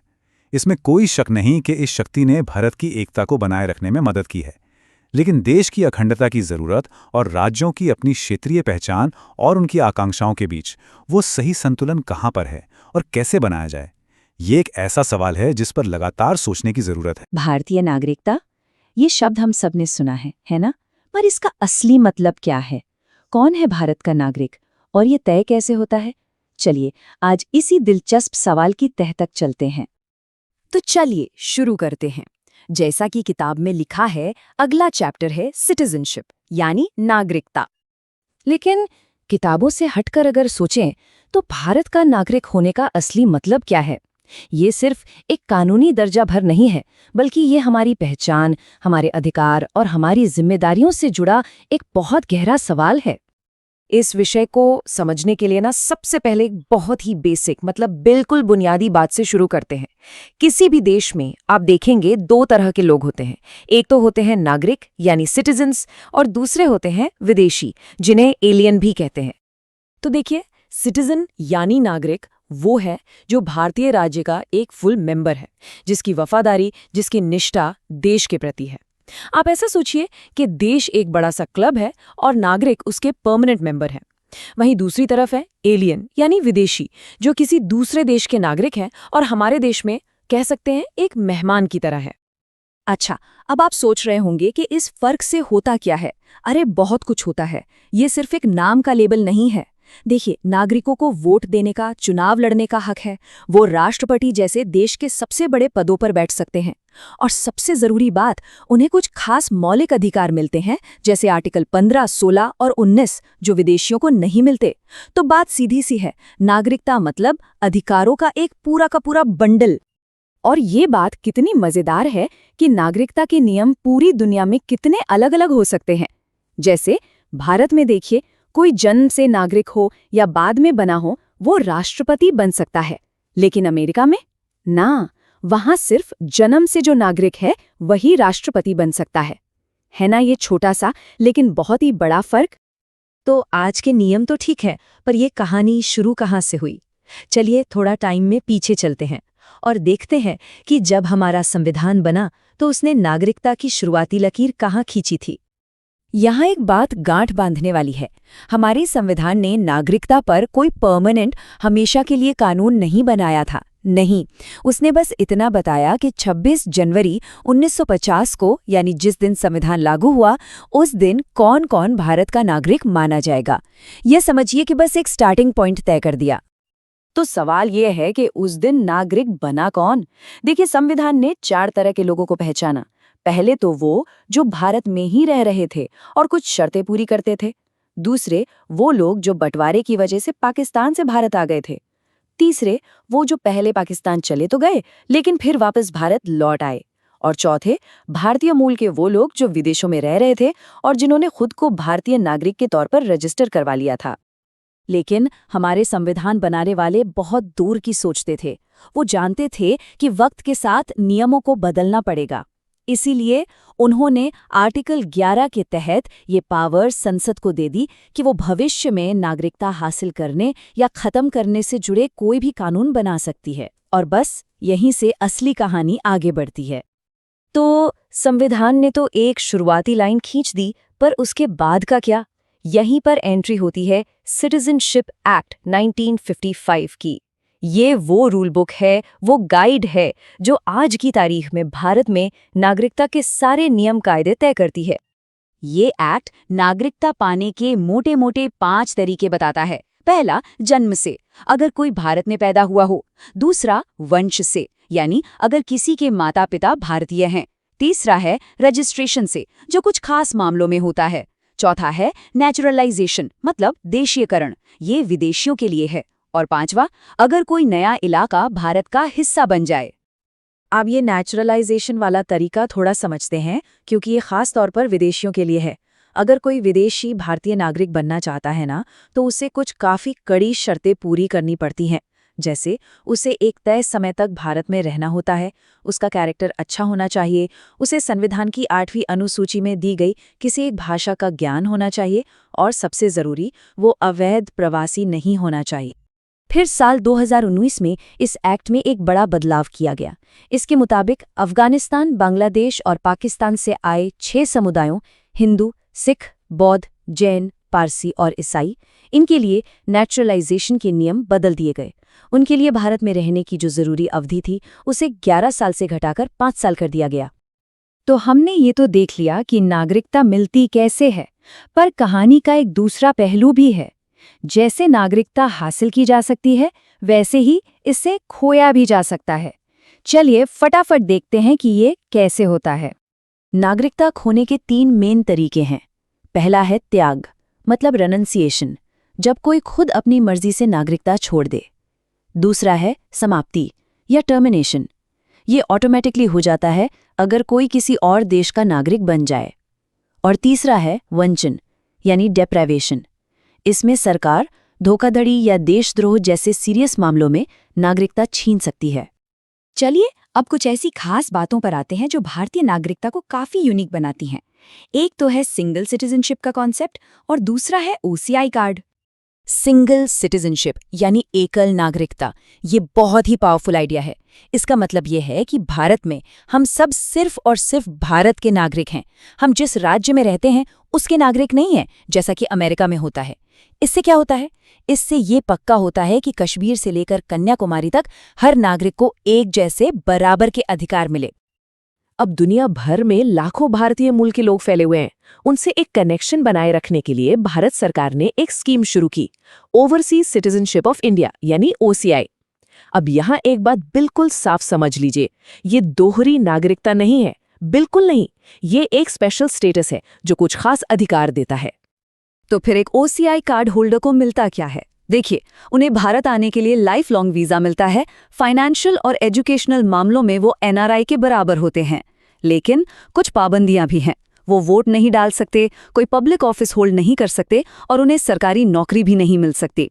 तो ये एक पुल जैसा है, पर ये पूरी नागरिकता नहीं है। तो हमने देखा कि नागरिकता कोई ऐसी चीज नहीं है जो पत्थर पर लिख दी गई हो। ये वक्त के साथ बदली है, विकसित हुई है, और ये हमें एक बहुत बड़े सवाल पर लाके छोड़ देती है। जैसे जैसे हमारी दुनिया और ज्यादा कनेक्टेड हो रही है, भारतीय नागरिक होने का ये मतलब भविष्य में और किस किस तरह से बदलेगा, इस पर सोचेगा। अगला महत्वपूर्ण चैप्टर है फंडामेंटल राइट्स यानी कि मौलिक अधिकार। ये वो गारंटियां हैं जो भारत का संविधान अपने हर नागरिक को देता है। और सच कहूं तो ये हमारे लोकतंत्र की बिल्कुल बुनियाद हैं, उसकी आधारशिला हैं। तो चलिए बिना देर किए इसमें सीधे उतरते हैं। तो आखिर ये मौलिक अधिकार, ये फंडामेंटल राइट्स हैं क्या? देखिए, ये हमारे संविधान के पार्ट 3 में दिए गए हैं, आर्टिकल्स 12 से 35 तक, और इन्हें भारत का मैग्ना कार्टा भी कहा जाता है। इनकी प्रेरणा हमें मिली है अमेरिका के बिल ऑफ राइट्स से। असल में ये वो अधिकार हैं जिनके बिना किसी भी इंसान का पूरी तरह से विकास हो ही नहीं सकता। अच्छा, इन अधिकारों का जो नेचर है वो समझना बहुत दिलचस्प है। पहली बात, ये सिर्फ कागज पर लिखे वादे नहीं हैं, ये जस्टिशिएबल हैं, मतलब अगर कोई इनका उल्लंघन करे तो हम सीधे अदालत जा सकते हैं। दूसरी बात, ये असीमित नहीं है। देश की सुरक्षा या पब्लिक ऑर्डर जैसी चीजों के लिए इन पर कुछ वाजिब पाबंदियां लग सकती हैं। तीसरी बात, ये सरकार की ताकत पर एक लगाम की तरह काम करते हैं। और हाँ, चौथी बात, नेशनल इमरजेंसी के दौरान इन्हें सस्पेंड किया जा सकता है, लेकिन आर्टिकल 20 और 21 यानी जीने का और व्यक्तिगत आज़ादी का अधिकार वो कभी नहीं छीना जा सकता। तो आज हम क्या क्या देखने वाले हैं? हम समझेंगे कि ये 6 मौलिक गारंटियां कौन सी हैं, समानता और स्वतंत्रता के स्तंभों को जानेंगे। ये भी देखेंगे कि ये कमजोर वर्गों की रक्षा कैसे करते हैं, और आखिर में पहुंचेंगे संविधान की धड़कन तक, मतलब संवैधानिक उपचारों के अधिकार पर। चलिए अब इन 6 मौलिक गारंटियों की बात करते हैं। पर एक मिनट, क्या ये हमेशा से 6 ही थी?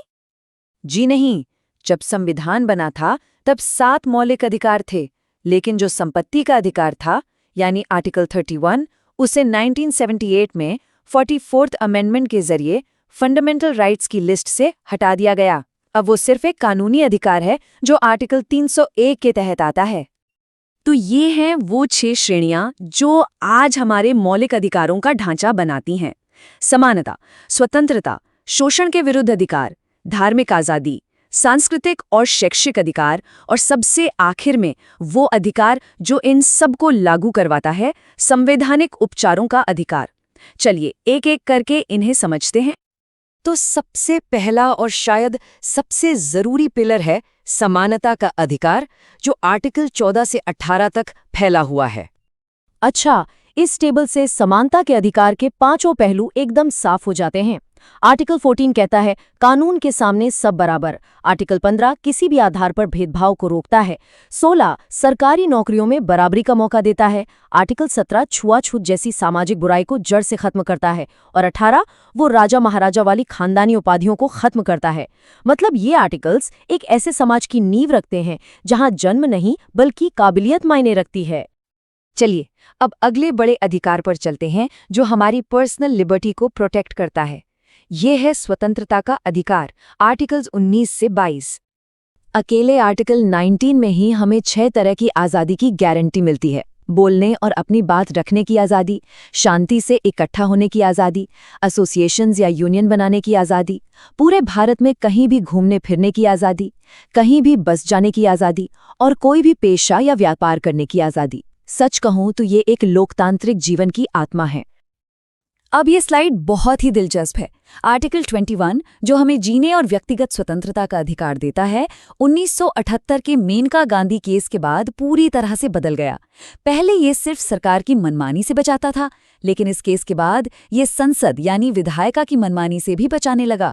कोर्ट ने कहा कि कानून की प्रक्रिया सिर्फ प्रक्रिया नहीं होनी चाहिए, बल्कि उसे फेयर, जस्ट और रीजनेबल यानी कि निष्पक्ष, न्यायपूर्ण और उचित भी होना चाहिए। ये एक बहुत बड़ा बदलाव था। हमारा संविधान सिर्फ जनरल राइट्स ही नहीं देता, बल्कि ये समाज के कमज़ोर तबकों की सुरक्षा के लिए खास इंतजाम भी करता है। और ये हमें आर्टिकल्स 23 से 30 में देखने को मिलता है। यहाँ हम 2 बहुत मजबूत सुरक्षा कवच देख सकते हैं। एक तरफ है शोषण के विरुद्ध अधिकार, जो इंसानों की खरीद फरोख्त और बंधुआ मजदूरी पर रोक लगाता है और बच्चों को खतरनाक कामों से बचाता है।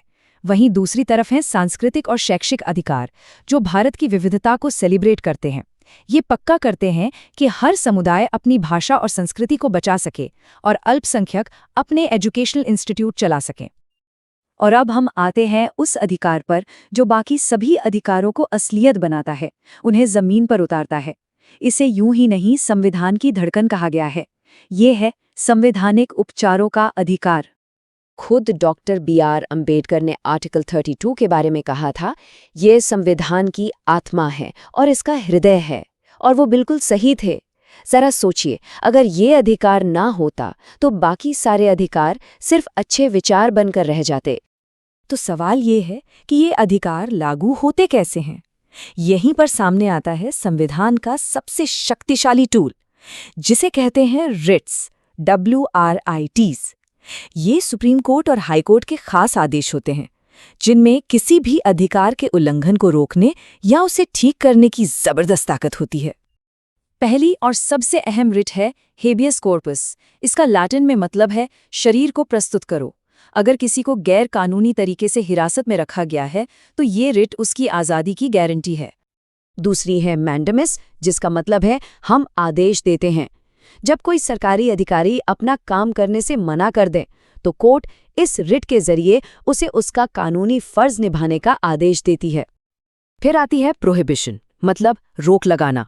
ये एक तरह से ऊपर की अदालत का नीचे की अदालत को रेड सिग्नल है, जब वो अपने दायरे से बाहर जाकर कोई केस सुन रही हो। सरश्योरारी भी कुछ ऐसी ही है, पर ये तब काम आती है जब फैसला सुनाया जा चुका हो। इसका मतलब है प्रमाणित होना, और इसके जरिए ऊपर की अदालत नीचे की अदालत के गलत फैसले को रद्द कर सकती है। और आखिर में है क्वो वारंटो, जिसका मतलब है किस अधिकार से। ये रिट पक्का करती है कि कोई भी इंसान गैर कानूनी तरीके से किसी सरकारी पद पर न बैठ पाए। तो ये पांचों रिट्स मिलकर इंसाफ का एक बहुत मजबूत जाल बुनते हैं। तो इन सब बातों का निचोड़ क्या है? मौलिक अधिकारों का सबसे बड़ा मकसद व्यक्तियों की नहीं बल्कि कानूनों की सरकार बनाना है। ये पक्का करना है कि देश किसी की मनमर्जी से नहीं बल्कि कानून के राज से चले। तो आखिर में एक सवाल पर सोचते हैं, ये जो हमारा समाज इतनी तेजी से बदल रहा है, इसमें एक इंसान की अपनी आज़ादी और समाज के कंट्रोल, इन दोनों के बीच की वो बारीक लाइन, वो लकीर आखिर कहाँ खींची जानी चाहिए? ये एक ऐसी बहस है जो शायद हमेशा चलती रहेगी। अगला चैप्टर है directive principles of state policy. इन्हें ना आप हमारे संविधान का एक नैतिक कंपास, एक मॉरल कंपास समझ सकते हैं। ये वो सिद्धांत हैं, वो आदर्श हैं जो ये तय करते हैं कि एक राष्ट्र के तौर पर भारत को किस दिशा में जाना चाहिए। मतलब हमारे संविधान बनाने वालों के सपनों का भारत कैसा हो। तो आज के इस सफर में हम 4 पड़ावों से गुजरेंगे। सबसे पहले हम ये जानेंगे कि इन्हें संविधान की आत्मा क्यों कहते हैं। फिर हम देखेंगे कि ये सिद्धांत देश के लिए कैसा सपना देखते हैं। उसके बाद अधिकारों और इन सिद्धांतों के बीच की जो एक दिलचस्प खींचतान रही है, उसे समझेंगे। और आखिर में हम ये देखेंगे कि कैसे इन दोनों के बीच एक खूबसूरत संतुलन बनाया गया। तो चलिए बिना देर किए सीधे पहले हिस्से में उतरते हैं, संविधान की अंतरात्मा। आइए ये समझने की कोशिश करते हैं कि इन सिद्धांतों का असली मकसद क्या है और ये इतने खास क्यों हैं। तो सवाल ये है कि ये निर्देशक सिद्धांत या डीपीएसपी आखिर हैं क्या? देखिए, आसान भाषा में कहें तो ये संविधान के पार्ट 4 में दिए गए वो निर्देश हैं जो सरकार को यानी स्टेट को रास्ता दिखाते हैं। जब भी कोई कानून बनेगा, कोई पॉलिसी बनेगी, तो इन सिद्धांतों को ध्यान में रखा जाएगा। वैसे इसकी प्रेरणा हमें आयरलैंड के संविधान से मिली थी और इन सब का एक ही मकसद है, भारत को एक ऐसा देश बनाना जहां सबको सामाजिक और आर्थिक न्याय मिल सके। और देखिए, ये कोई मामूली बात नहीं है। खुद डॉक्टर BR अम्बेडकर ने इन सिद्धांतों को भारतीय संविधान की अनूठी विशेषताएं यानी नॉवल फीचर्स कहा था। इससे आप अंदाजा लगा सकते हैं कि हमारे संविधान निर्माता इन सिद्धांतों को कितना ज्यादा जरूरी मानते थे। तो फिर इन सब का सबसे बड़ा लक्ष्य क्या था? लक्ष्य था एक बहुत बड़ा बदलाव लाना, भारत को एक पुलिस स्टेट से, जिसका काम बस कानून व्यवस्था देखना होता है, एक कल्याणकारी राज्य, एक वेलफेयर स्टेट में बदलना। मतलब एक ऐसा देश बनाना जो अपने हर नागरिक की भलाई की, उसके कल्याण की जिम्मेदारी उठाए। अच्छा, अब मौलिक अधिकारों और निर्देशक सिद्धांतों के बीच का जो सबसे बड़ा फर्क है, उसे समझना बहुत जरूरी है। देखिए, मौलिक अधिकार यानी फंडामेंटल राइट्स न्याय संगत हैं। मतलब अगर सरकार उन्हें आपसे छीनती है तो आप सीधे कोर्ट जा सकते हैं। ये ज्यादातर नेगेटिव हैं, मतलब ये सरकार को कुछ करने से रोकते हैं, उस पर सीमाएं लगाते हैं। दूसरी तरफ निर्देशक सिद्धांत गैर न्याय संगत हैं, आप इन्हें लागू करवाने के लिए कोर्ट नहीं जा सकते। और ये पॉजिटिव हैं, ये सरकार को बताते हैं कि उसे क्या करना चाहिए ताकि एक सामाजिक और आर्थिक रूप से बराबर समाज बन सके। चलिए अब आगे बढ़ते हैं और देखते हैं कि ये सिद्धांत हमारे देश के लिए कैसा भविष्य देखते हैं। इन्हें आसानी से समझने के लिए हम इन्हें 3 अलग-अलग विचारधाराओं में बांटकर देख सकते हैं। पहली कैटेगरी है समाजवादी सिद्धांत, जिनका फोकस सामाजिक और आर्थिक न्याय पर है। सोचिए, समान काम के लिए समान वेतन की बात हो या फिर गरीबों को मुफ्त कानूनी मदद देने की, ये सभी आइडियाज एक ऐसे समाज की नींव रखते हैं जहां कोई भी पीछे ना छूटे। दूसरी कैटेगरी है गांधीवादी सिद्धांतों की। जैसा कि नाम से ही जाहिर है, इनमें महात्मा गांधी की सोच की गहरी छाप दिखती है। ग्राम पंचायतों को मजबूत करना, छोटे छोटे घरेलू उद्योगों को बढ़ावा देना और समाज के सबसे कमजोर तबकों के हितों की रक्षा करना, ये सब गांधी जी के सपनों का भारत बनाने की दिशा में उठाए गए कदम हैं। और तीसरी कैटेगरी है उदार बौद्धिक सिद्धांतों की, जो एक आधुनिक और प्रगतिशील सोच को दिखाते हैं। सभी नागरिकों के लिए एक जैसा सिविल कानून यानी यूनिफॉर्म सिविल कोड से लेकर न्यायपालिका को कार्यपालिका से अलग रखने और अंतर्राष्ट्रीय शांति को बढ़ावा देने तक, ये सिद्धांत एक मॉडर्न भारत की तस्वीर पेश करते हैं। और अब आता है इस कहानी का सबसे दिलचस्प मोड़, हमारा तीसरा भाग, अधिकार बनाम सिद्धांत।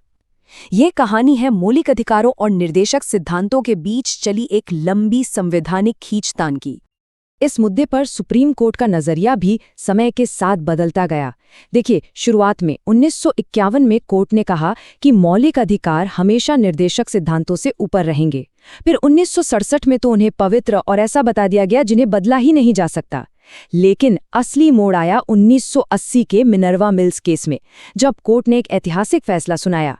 कोर्ट ने कहा कि न कोई बड़ा है न कोई छोटा, मौलिक अधिकारों और निर्देशक सिद्धांतों के बीच का संतुलन ही हमारे संविधान की असली नींव है, उसका बेसिक स्ट्रक्चर है। और इसी के साथ हम अपने चौथे और आखिरी भाग पर पहुंचते हैं, एक सामंजस्यपूर्ण संतुलन।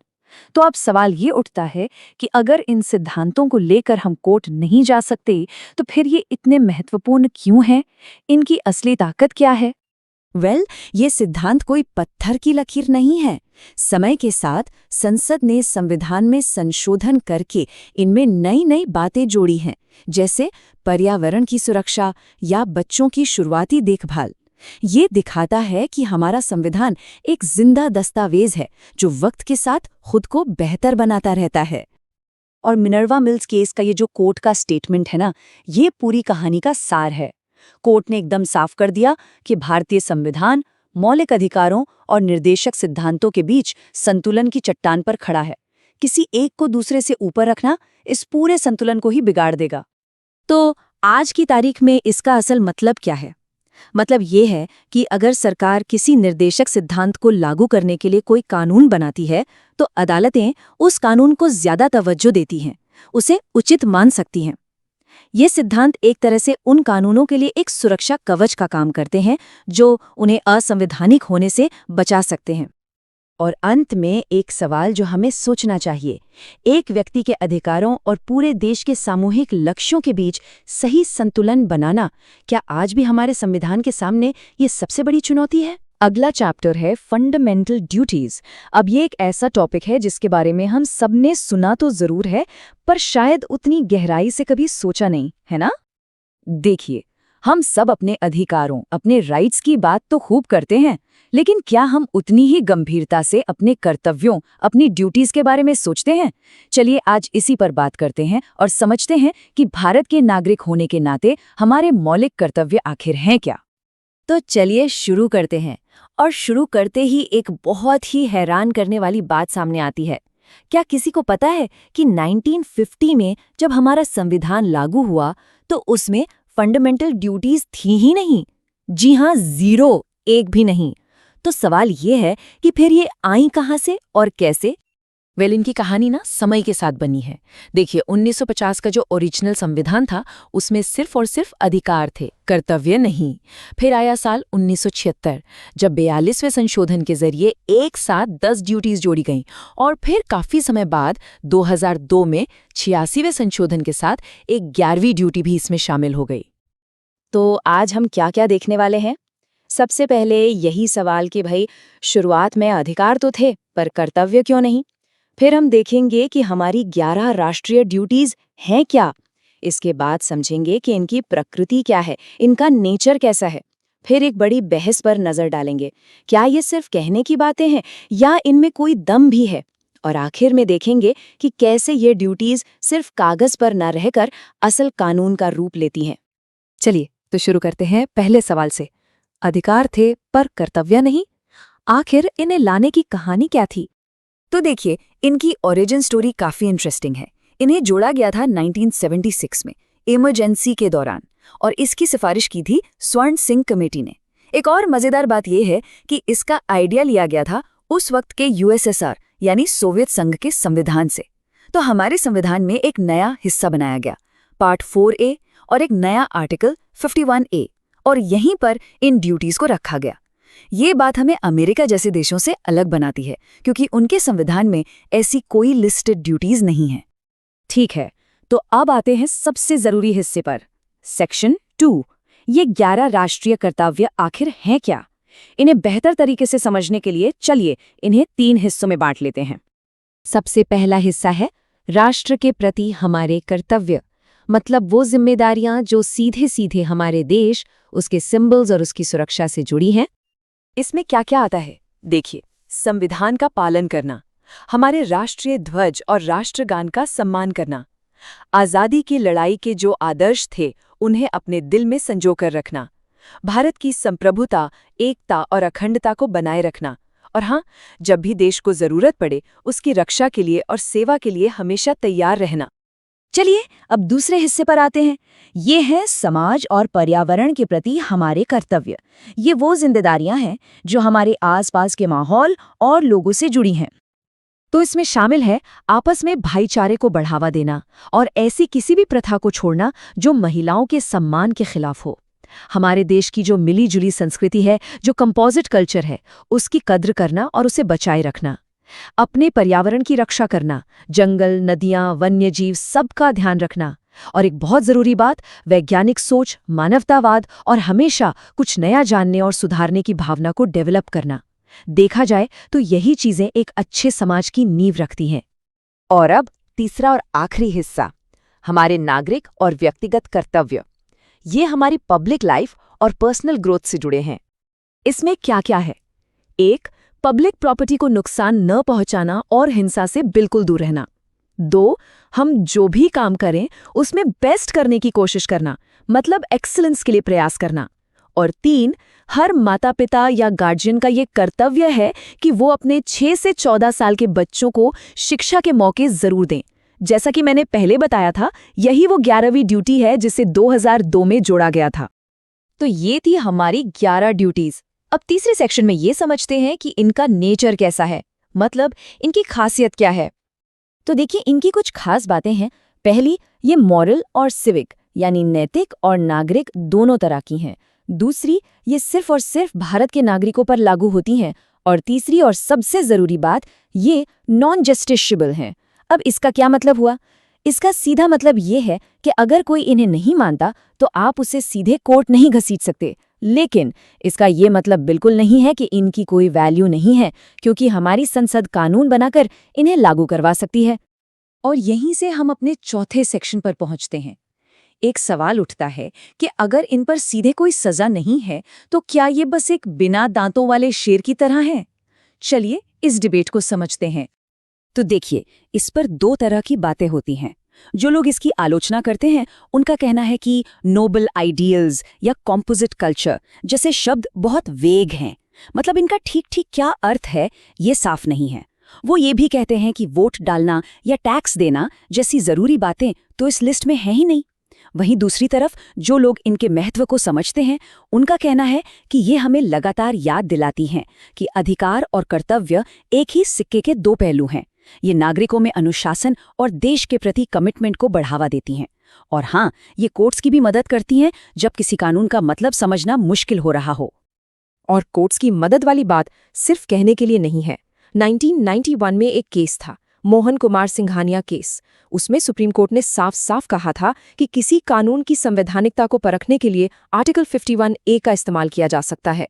तो इससे ये तो क्लियर हो जाता है कि ये सिर्फ किताबी बातें या नैतिक उपदेश नहीं है। चलिए अब आते हैं हमारे फाइनल सेक्शन पर, फ्रॉम टेक्स्ट टू एक्शन। मतलब ये कि ये कर्तव्य सिर्फ संविधान की किताब में लिखे शब्द नहीं है। देखते हैं कि ये कैसे असल जिंदगी में ठोस कानूनों को जन्म देते हैं। तो सवाल है कि एक ड्यूटी को दांत कैसे मिलते हैं, मतलब उसे कानूनी ताकत कैसे मिलती है। एक उदाहरण से समझते हैं। स्टेप 1, संविधान में एक फंडामेंटल ड्यूटी है जो कहती है प्राकृतिक पर्यावरण की रक्षा करना और जीवित प्राणियों के प्रति दया भाव रखना। ठीक है। स्टेप 2, अब हमारी संसद इस ड्यूटी को असलियत में लागू करने के लिए एक खास कानून बनाती है। और स्टेप 3, नतीजा क्या होता है? एक मजबूत लागू करने लायक कानून बनता है, जैसे the wild life protection act 1972 या द फॉरेस्ट कंजर्वेशन एक्ट 1980। तो इस तरह से एक ड्यूटी को असल कानूनी ताकत मिल जाती है। तो इस पूरी चर्चा के अंत में एक सवाल छोड़ जाते हैं। अधिकार वो हैं जो हमें एक देश के तौर पर मिलते हैं, और कर्तव्य वो हैं जो हम देश को देते हैं। सोचने वाली बात यह है कि एक समाज के तौर पर क्या हम उतना दे रहे हैं जितना हमें देना चाहिए? अगला चैप्टर है अमेंडमेंट ऑफ द कॉन्स्टिट्यूशन, यानी भारत के संविधान में संशोधन।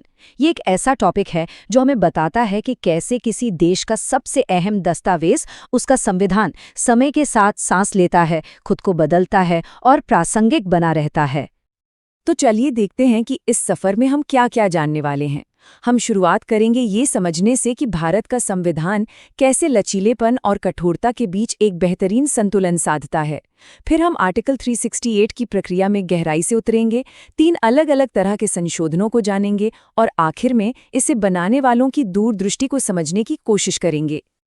तो सबसे पहले बात करते हैं एक संतुलित संविधान की। इसका मतलब है लचीलेपन और कठोरता का एक मिश्रण, एक सिंथेसिस।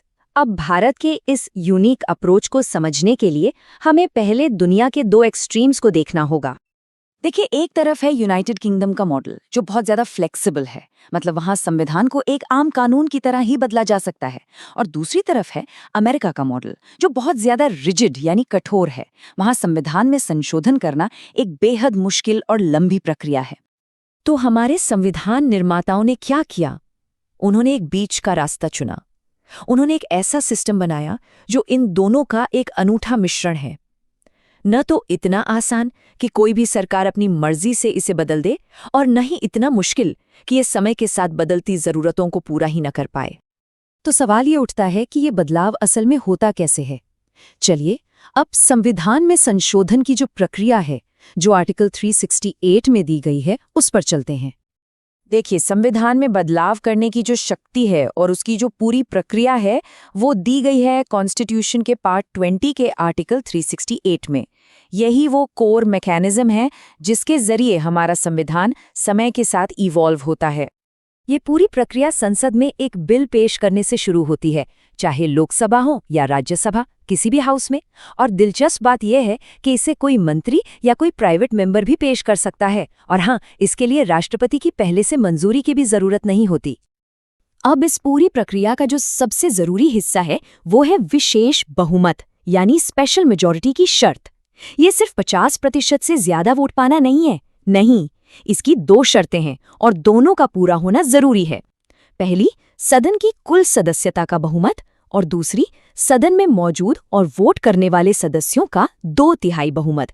ये एक बहुत ऊंची सीमा है जिसे पार करना आसान नहीं है। अच्छा, जब बिल दोनों सदनों से इस विशेष बहुमत से पास हो जाता है तो ये जाता है राष्ट्रपति के पास। और यहाँ एक बहुत ही महत्वपूर्ण बात है, राष्ट्रपति को अपनी सहमति देनी ही पड़ती है। ये अनिवार्य है। वो न तो अपनी सहमति रोक सकते हैं और न ही बिल को वापस संसद के पास भेज सकते हैं कि इस पर दोबारा सोच विचार कर लो। ये जो अनिवार्यता है ये 1971 के 24th कॉन्स्टिट्यूशनल अमेंडमेंट एक्ट के जरिए लाई गई थी। इसने राष्ट्रपति की भूमिका को इस प्रक्रिया में बिल्कुल साफ कर दिया। लेकिन बात यहीं खत्म नहीं होती, क्योंकि हर संशोधन एक ही तरह से नहीं होता। असल में हमारे संविधान में बदलाव के लिए 3 अलग-अलग प्रक्रियाएं हैं, और ये इस बात पर निर्भर करता है कि बदलाव कितना बड़ा और कितना अहम है। तो ये रहे वो 3 तरीके। पहला, संसद का साधारण बहुमत, जो कि आर्टिकल 368 के दायरे से भी बाहर है। इसका इस्तेमाल नए राज्यों को बनाने जैसे कामों के लिए होता है। दूसरा है विशेष बहुमत वाला तरीका, जो कि स्टैंडर्ड मेथड है। इसका इस्तेमाल फंडामेंटल राइट्स जैसे जरूरी हिस्सों को बदलने के लिए होता है। और तीसरा, जो सबसे कठिन है, उसमें विशेष बहुमत के साथ साथ कम से कम आधे राज्यों की विधानसभाओं की सहमति भी चाहिए होती है। ये उन मामलों के लिए है जो हमारे फेडरल स्ट्रक्चर को, यानी केंद्र राज्य संबंधों को प्रभावित करते हैं। अगर हम साधारण बहुमत से होने वाले बदलावों को देखें तो इसमें कई प्रशासनिक और प्रक्रियात्मक मामले आते हैं, जैसे कि नए राज्य बनाना, नागरिकता के नियम तय करना, सांसदों के वेतन भत्ते या फिर चुनाव क्षेत्रों का परिसीमन। इन सभी बदलावों के लिए आर्टिकल 368 की वो कठिन प्रक्रिया अपनाने की जरूरत नहीं पड़ती। तो अब सबसे बड़े सवाल पर आते हैं, आखिर हमारे संविधान निर्माताओं ने ये इतनी जटिल लेकिन संतुलित प्रणाली बनाई ही क्यों? इसके पीछे उनकी सोच क्या थी, उनका विजन क्या था? देखिए, सिर्फ हम ही नहीं बल्कि केसी बेयर जैसे दुनिया के जाने माने संवैधानिक विशेषज्ञों ने भी इस बात को माना है। उन्होंने कहा था कि भारतीय संविधान लचीलेपन और कठोरता के बीच एक बहुत अच्छा संतुलन बनाता है। और यही सोच संविधान सभा की बहसों में भी साफ दिखती है। जवाहरलाल नेहरू ने तर्क दिया था कि हम इस संविधान को जितना हो सके उतना ठोस और स्थायी बनाना चाहते हैं, फिर भी संविधानों में कोई स्थायित्व नहीं होता। इसे परिवर्तन के लिए स्वीकार्य होना चाहिए। मतलब उनका मानना था कि एक बहुत ज्यादा कठोर संविधान देश की तरक्की में रुकावट बन सकता है। और यही बात हमें एक आखिरी सवाल पर लाकर छोड़ती है। एक ठोस ढांचे और बदलाव की जरूरत के बीच का ये संतुलन आज भारत के सफर को कैसे आकार दे रहा है? ये सवाल हमें याद दिलाता है कि हमारा संविधान सिर्फ एक दस्तावेज नहीं, बल्कि एक जीवित इकाई है जो हमारे साथ साथ इस देश के साथ साथ इवॉल्व हो रहा है। अगला चैप्टर है basic structure of the constitution. तो चलिए संविधान के एक बहुत ही दिलचस्प और मैं कहूँगा सबसे महत्वपूर्ण हिस्सों में से एक को समझते हैं, इसका मूल ढांचा। तो जरा सोचिए, क्या हमारी संसद, जिसे हमने ही चुना है, इतनी शक्तिशाली हो सकती है कि वो संविधान की मतलब उसकी आत्मा को ही बदल दे? ये सिर्फ एक सवाल नहीं है, बल्कि एक ऐसी पहेली है जिसने भारत के लोकतंत्र की पूरी दिशा ही बदल कर रख दी। ये कहानी है एक संवैधानिक रस्साकशी की। देखिए, एक तरफ थी हमारी संसद, जिससे लगता था कि भाई हमारे पास संविधान में कुछ भी बदलने की असीमित शक्ति है, और दूसरी तरफ था सर्वोच्च न्यायालय, जिसका काम ही है संविधान की रक्षा करना। तो सवाल बस यही था कि आखिर में आखिरी फैसला किसका होगा। तो इस रस्साकशी की शुरुआत होती है 1951 में। सुप्रीम कोर्ट ने संसद को एक तरह से हरी झंडी दे दी, लेकिन फिर 1967 में गोलकनाथ केस में कोर्ट ने अचानक से ब्रेक लगा दिया मतलब सोचिए जरा, एक ही अदालत अपने फैसले को कैसे पलट सकती है। अब इस पर संसद भी कहाँ चुप बैठने वाली थी। 1971 में उन्होंने एक नया दाव चला। अब जरा इन दो फैसलों के बीच का फर्क देखिए। सिर्फ 16 सालों में सुप्रीम कोर्ट का नजरिया पूरा 180 डिग्री घूम गया। एक तरफ कह रहे हैं कि आप मौलिक अधिकार बदल सकते हैं और दूसरी तरफ उन्हें पवित्र बताकर छूने से भी मना कर दिया। ये जो टकराव था ना, ये एक बहुत बड़े संवैधानिक तूफान का संकेत था।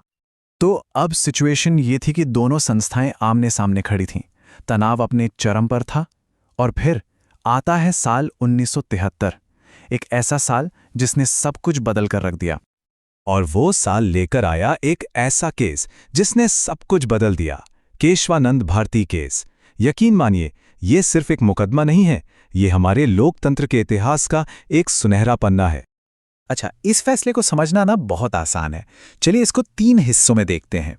पहला, कोर्ट ने गोलकनाथ वाले केस को पलट दिया और माना कि हाँ ठीक है, संसद मौलिक अधिकारों में बदलाव कर सकती है। दूसरा, उन्होंने संसद के 24वें संशोधन को भी वैलिड ठहरा दिया।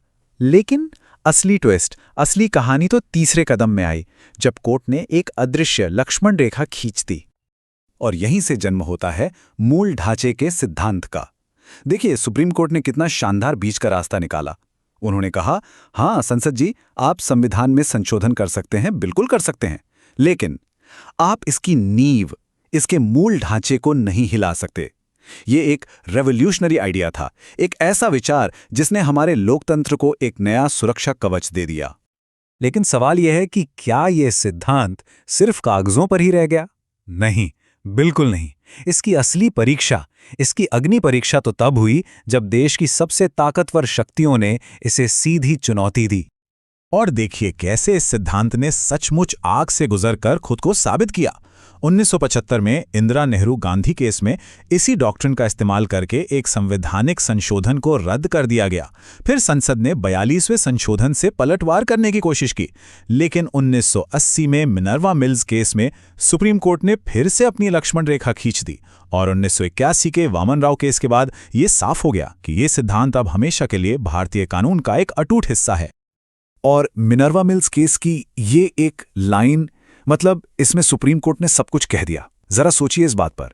संविधान में संशोधन करने की संसद की सीमित शक्ति अपने आप में संविधान की एक मूल विशेषता है। मतलब पावर को लिमिट करने की पावर ही सबसे बेसिक फीचर है। यही वो विचार है जो हमारे संविधान को इतना ज्यादा खास बनाता है। तो अब आते हैं सबसे बड़े सवाल पर। आखिर ये मूल ढांचा या बेसिक स्ट्रक्चर है क्या चीज? इसमें आता क्या क्या है? चलिए संविधान के इस खजाने में जरा झांक कर देखते हैं। तो देखिए, सबसे पहले तो आते हैं वो मूल सिद्धांत जो हमारे देश की नींव हैं, जैसे कि संविधान की सर्वोच्चता, मतलब कॉन्स्टिट्यूशन इज सुप्रीम, हमारा संप्रभु लोकतांत्रिक और गणतांत्रिक स्वरूप, हमारा धर्मनिरपेक्ष चरित्र और देश की एकता और अखंडता। ये वो चीजें हैं जिन्हें आप बदल नहीं सकते। फिर आते हैं वो इंस्टीट्यूशनल पिलर्स, वो स्तंभ जिन पे हमारा लोकतंत्र खड़ा है, जैसे शक्तियों का पृथक्करण, सेपरेशन ऑफ पावर्स, यानी विधायिका, कार्यपालिका और न्यायपालिका के बीच में, हमारी संसदीय प्रणाली और सबसे जरूरी न्यायपालिका की स्वतंत्रता, ताकि वो बिना किसी डर या दबाव के फैसले ले सकें। और हाँ, स्वतंत्र और निष्पक्ष चुनाव भी। और आखिर में वो अधिकार और वो संतुलन जो हम सबके लिए हैं, हर एक व्यक्ति की स्वतंत्रता और गरिमा, समानता का सिद्धांत, रूल ऑफ लॉ यानी कानून का शासन, और ये भी कि मौलिक अधिकारों और निर्देशक सिद्धांतों के बीच एक हार्मनी, एक सामंजस्य बना रहे। ये सब मिलकर सच में हमारे संविधान का दिल बनाते हैं। लेकिन सबसे दिलचस्प बात जानते हैं क्या है? ये लिस्ट यहीं खत्म नहीं होती। ये कोई पत्थर की लकीर नहीं है।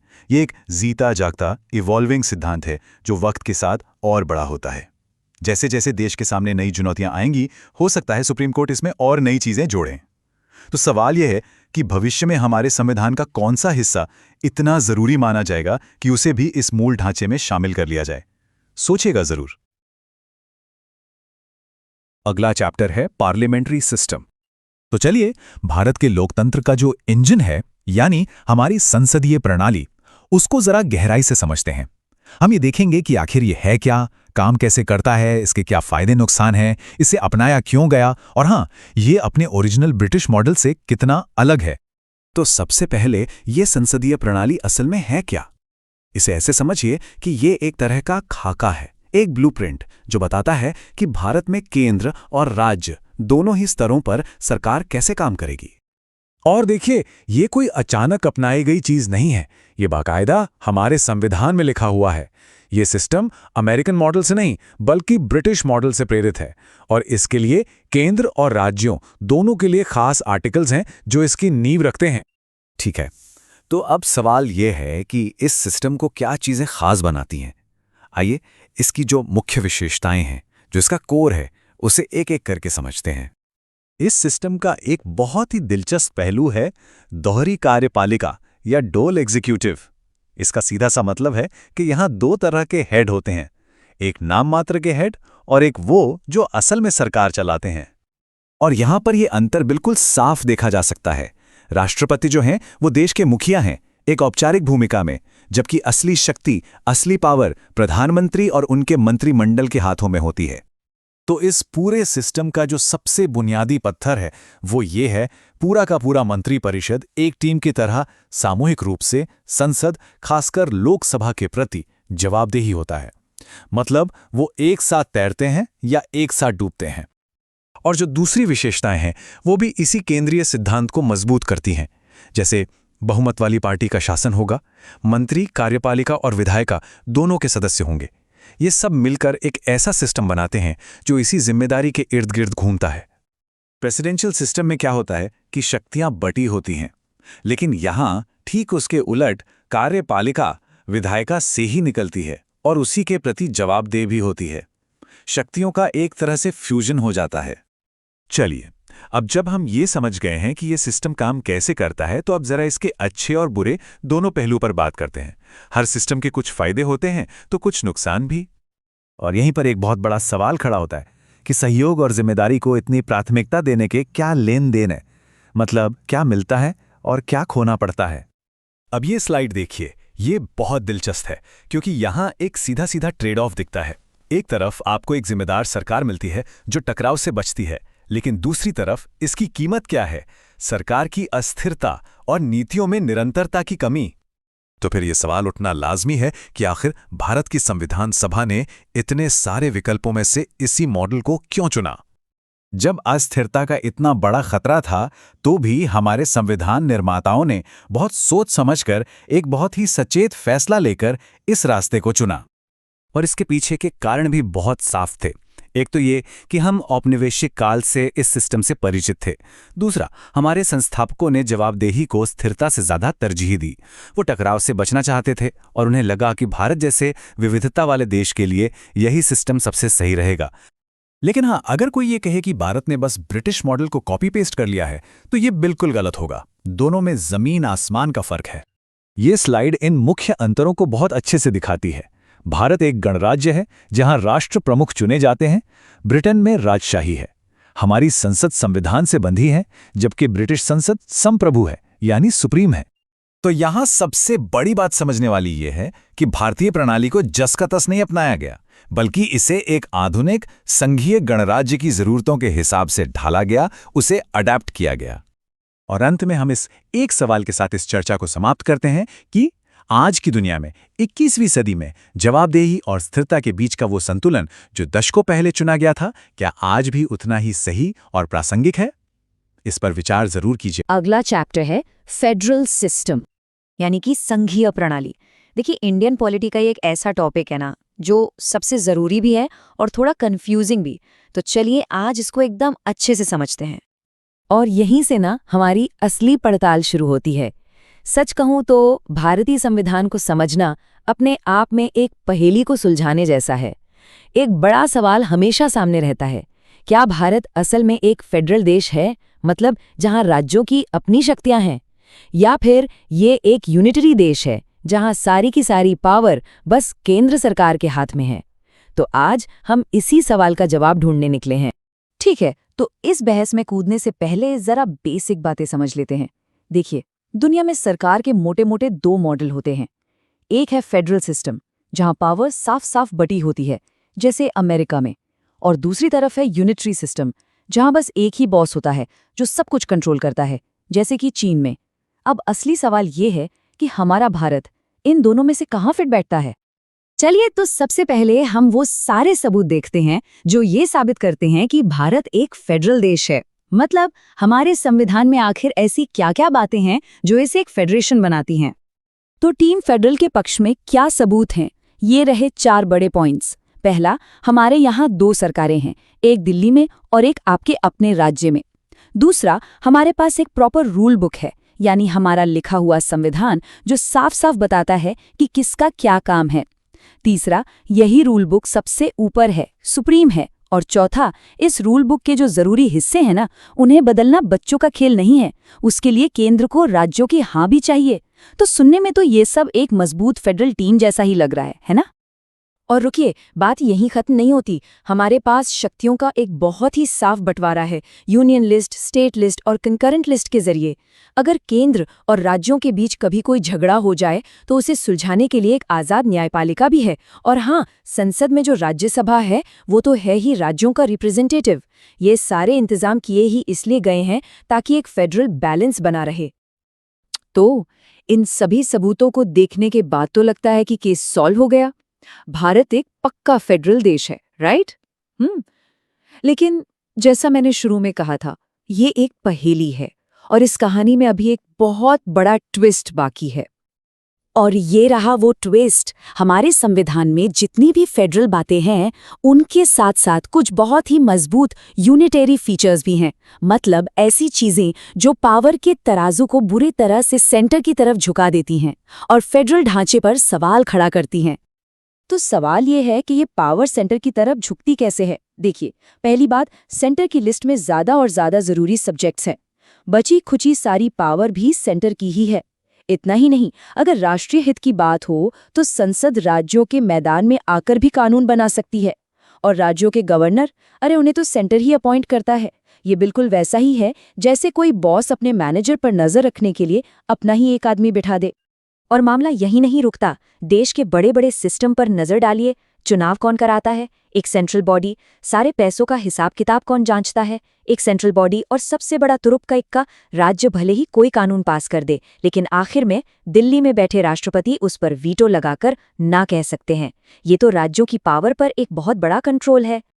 तो अब हम एक बड़ी दुविधा में फंस गए हैं। एक तरफ फेडरल वाले पॉइंट्स हैं तो दूसरी तरफ यूनिटरी वाला मजबूत झुकाव। तो फिर सच क्या है?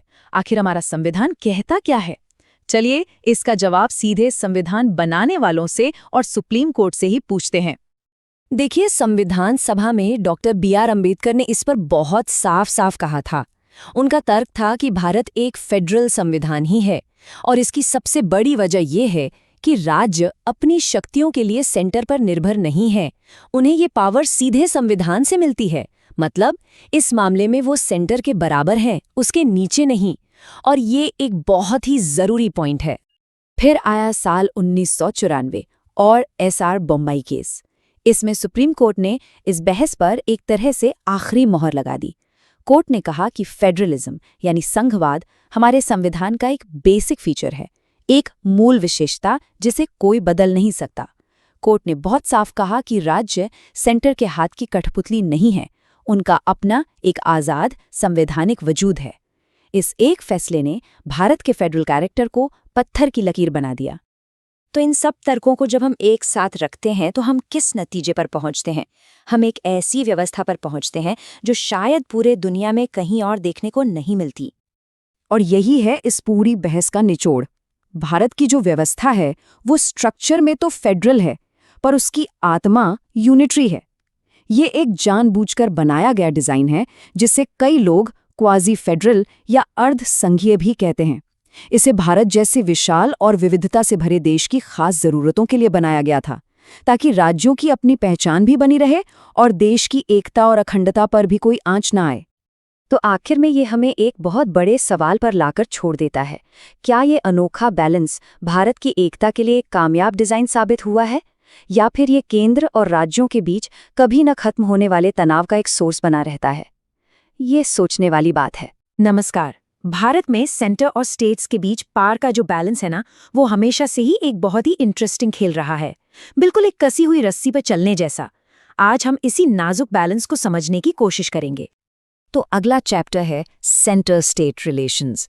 देखिए, ये सिर्फ कोई पॉलिटिकल डिबेट का टॉपिक नहीं है, बल्कि हमारे संविधान की, हमारे देश की बुनियाद का एक बहुत ही जरूरी हिस्सा है। चलिए देखते हैं कि ये पूरा सिस्टम काम कैसे करता है। भारत में फेडरलिज्म यानी संघवाद का जो कॉन्सेप्ट है, उसे कहते हैं यूनियन ऑफ स्टेट्स, यानी राज्यों का संघ। आसान भाषा में इसका मतलब है कि पावर जो है वो सेंटर और स्टेट्स के बीच में बटी हुई है। लेकिन ये समझना बहुत जरूरी है कि ये कोई ढीला ढाला अग्रीमेंट नहीं है, बल्कि एक बहुत मजबूत, एक साथ जुड़ा हुआ देश है। तो अब सबसे बड़ा सवाल यही उठता है कि एक सेंटर और 28 से ज़्यादा इतने अलग अलग, इतने विविध राज्यों के बीच पावर को बैलेंस कैसे किया जाए। असल में यही वो टाइट रोप है, वो रस्सी है जिस पर इंडियन फेडरलिज्म चलता है। आज के इस सफर में हम पहले पावर की 3 एरियाज को देखेंगे, फिर ये जानेंगे कि सेंटर कब कब दखल दे सकता है, इसके बाद स्टेट्स का नजरिया समझेंगे और आखिर में कोऑपरेशन यानी सहयोग के रास्ते पर बात करेंगे। तो चलिए पहले हिस्से से शुरू करते हैं, पावर के 3 एरियाज। हमारा संविधान पावर को बांटने के लिए एक बहुत ही क्लियर ब्लूप्रिंट देता है। संविधान सेंटर और स्टेट्स के रिलेशन को मोटे तौर पर 3 हिस्सों में बांटता है। पहला, लेजिस्लेटिव, मतलब कौन कानून बना सकता है। दूसरा, एडमिनिस्ट्रेटिव, यानी उन कानूनों को लागू कौन करेगा। और तीसरा, फाइनेंशियल, मतलब सीधा सीधा सवाल, पैसा कौन कंट्रोल करेगा। अच्छा, इस बंटवारे का जो सबसे मजेदार हिस्सा है वो है संविधान का 7th शेड्यूल। ये पावर को 3 लिस्ट में डिवाइड करता है। पहली है यूनियन लिस्ट, जिसमें डिफेंस, फॉरेन अफेयर्स जैसे नेशनल इंपॉर्टेंस के मुद्दे हैं जिन पर सिर्फ पार्लियामेंट कानून बना सकती है। दूसरी है स्टेट लिस्ट, जिसमें पुलिस, हेल्थ जैसे लोकल मुद्दे हैं जिन पर स्टेट्स का हक है। और तीसरी है कॉन्करेंट लिस्ट, जिसमें एजुकेशन और फॉरेस्ट जैसे मुद्दे हैं जिन पर सेंटर और स्टेट्स दोनों मिलकर काम कर सकते हैं। लेकिन एक सवाल मन में आता है, उन सब्जेक्ट्स का क्या जो इन तीनों में से किसी भी लिस्ट में नहीं है। इन्हें कहते हैं रेसिड्यूरी पावर्स या अवशिष्ट शक्तियां, और ये सीधे सीधे पार्लियामेंट के पास जाती हैं। ये दिखाता है कि हमारे संविधान ने सेंटर को कितना मजबूत बनाया है। चलिए अब आगे बढ़ते हैं और देखते हैं कि वो कौन सी सिचुएशंस हैं जब सेंटर दखल देता है। हमारे संविधान में कुछ ऐसे प्रोविजंस हैं जो देश की एकता बनाए रखने के लिए सेंटर को एक तरह का ग्रेविटेशनल पुल देते हैं। वैसे तो पार्लियामेंट स्टेट्स के मामलों में दखल नहीं देती, लेकिन संविधान 5 ऐसी खास परिस्थितियों के बारे में बताता है जहां देश का हित सबसे ऊपर आ जाता है, जैसे किसी नेशनल इमरजेंसी के दौरान या जब किसी राज्य में प्रेसिडेंट्स रूल लगा हो। ये एक तरह से वो सेफ्टी वॉल्व्स हैं जो देश को एक साथ रखने के लिए बनाए गए हैं। एडमिनिस्ट्रेटिव मामलों में भी सेंटर का कंट्रोल दिखता है, जैसे कि ऑल इंडिया सर्विसेज के IAS और IPS अफसर। इनकी भर्ती और ट्रेनिंग सेंटर करता है, लेकिन ये काम राज्यों में भी करते हैं।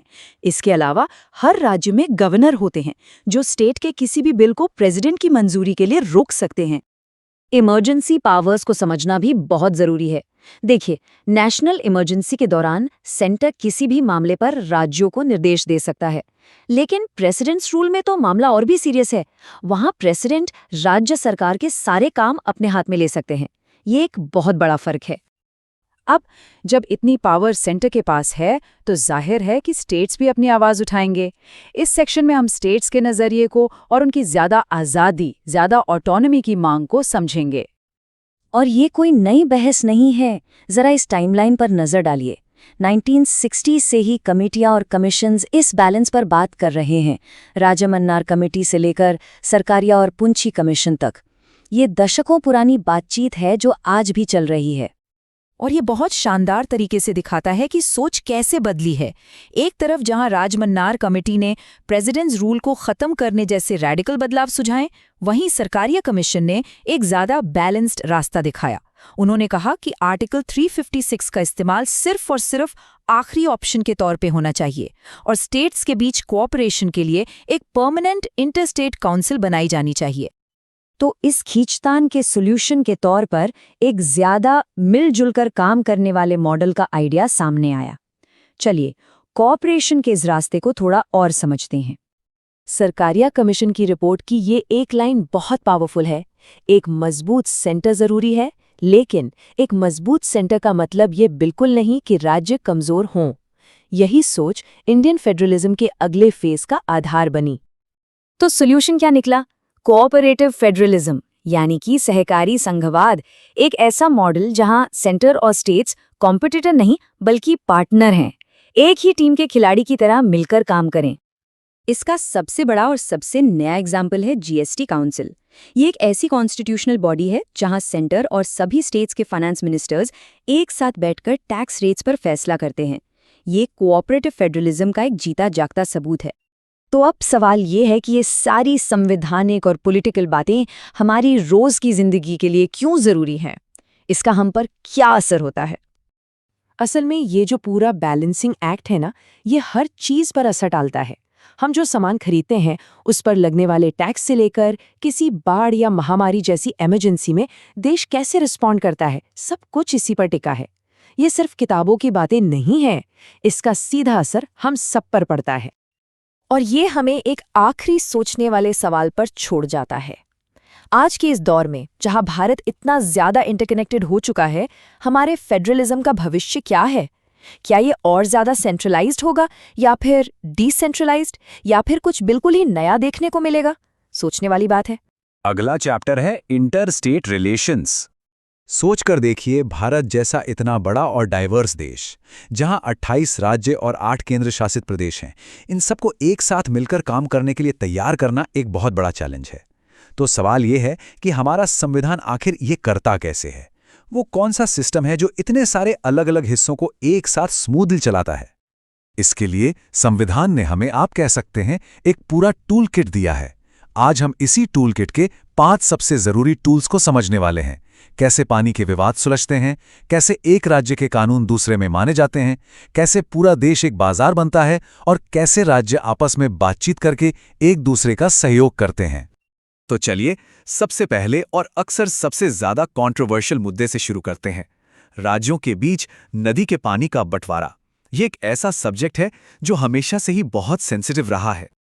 और देखिए, मजेदार बात यह है कि हमारे संविधान बनाने वालों को पहले से ही ये अंदाजा था कि पानी को लेकर भविष्य में विवाद हो सकते हैं। इसीलिए उन्होंने खास प्रोविजन बनाया, आर्टिकल 262।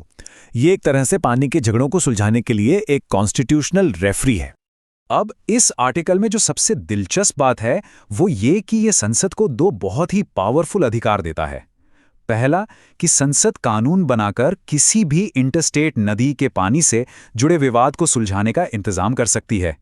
और दूसरी पावर तो और भी ज्यादा यूनिक है, संसद ये भी कह सकती है कि इन मामलों में सुप्रीम कोर्ट भी दखल नहीं देगा। मतलब इन विवादों को अदालतों के दायरे से बाहर रखा गया है। और इन्हीं पास का इस्तेमाल करते हुए संसद ने 2 कानून बनाए, द रिवर बोर्ड्स एक्ट और the interstate river water disputes act 1956। ये दूसरा वाला एक्ट केंद्र सरकार को एक टेम्पररी ट्रिब्यूनल बनाने का अधिकार देता है। और सबसे जरूरी बात यही है, इन खास ट्रिब्यूनल्स का फैसला ही आखिरी और बाइंडिंग माना जाता है। उसे सुप्रीम कोर्ट में भी चैलेंज नहीं किया जा सकता। अच्छा, पानी के विवादों से अब आगे बढ़ते हैं और देखते हैं कि संविधान ये कैसे इंश्योर करता है कि एक राज्य में बने कानून या अदालत के आदेश का दूसरे राज्यों में भी सम्मान हो। इसे full faith and credit clause कहते हैं, जो आर्टिकल 261 में है।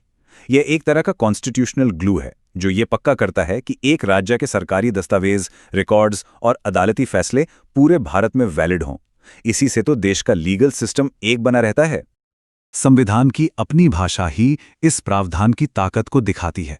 भारत के पूरे क्षेत्र में केंद्र और प्रत्येक राज्य के सार्वजनिक कार्यों, अभिलेखों और न्यायिक कार्यवाहियों को पूरा विश्वास और श्रेय दिया जाएगा। तो लीगल हार्मनी के बाद अब हम इकोनॉमिक यूनिटी की तरफ बढ़ते हैं।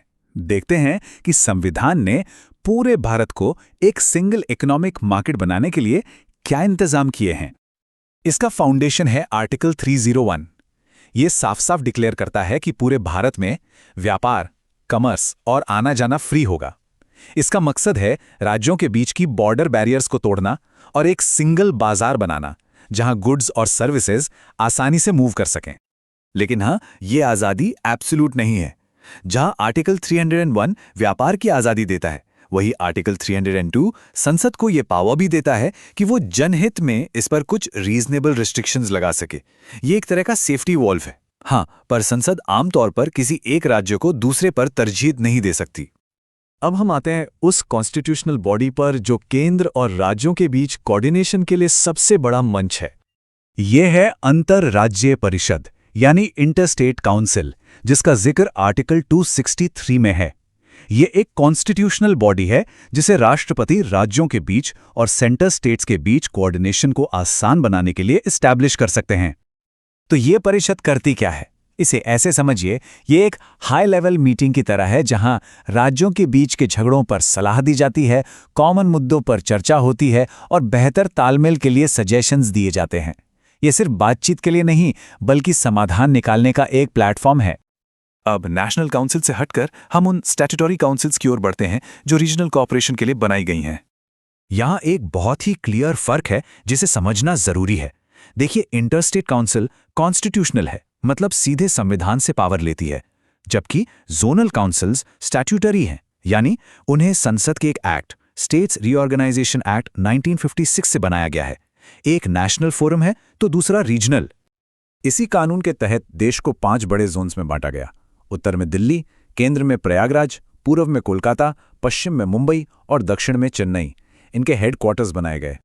ये बंटवारा जियोग्राफी के आधार पर किया गया ताकि पड़ोसी राज्य अपनी आम समस्याओं जैसे बॉर्डर डिस्प्यूट या इकोनॉमिक डेवलपमेंट पर मिलकर आसानी से काम कर सकें। इन 5 जोन्स के अलावा एक स्पेशल केस भी है, नॉर्थ ईस्टर्न काउंसिल। इसे 1971 में संसद के एक अलग एक्ट से बनाया गया था। इसका मकसद उत्तर पूर्वी राज्यों की यूनिक ज़रूरतों को पूरा करना है और इसमें असम, मणिपुर, मिजोरम समेत सभी 8 उत्तर पूर्वी राज्य शामिल हैं।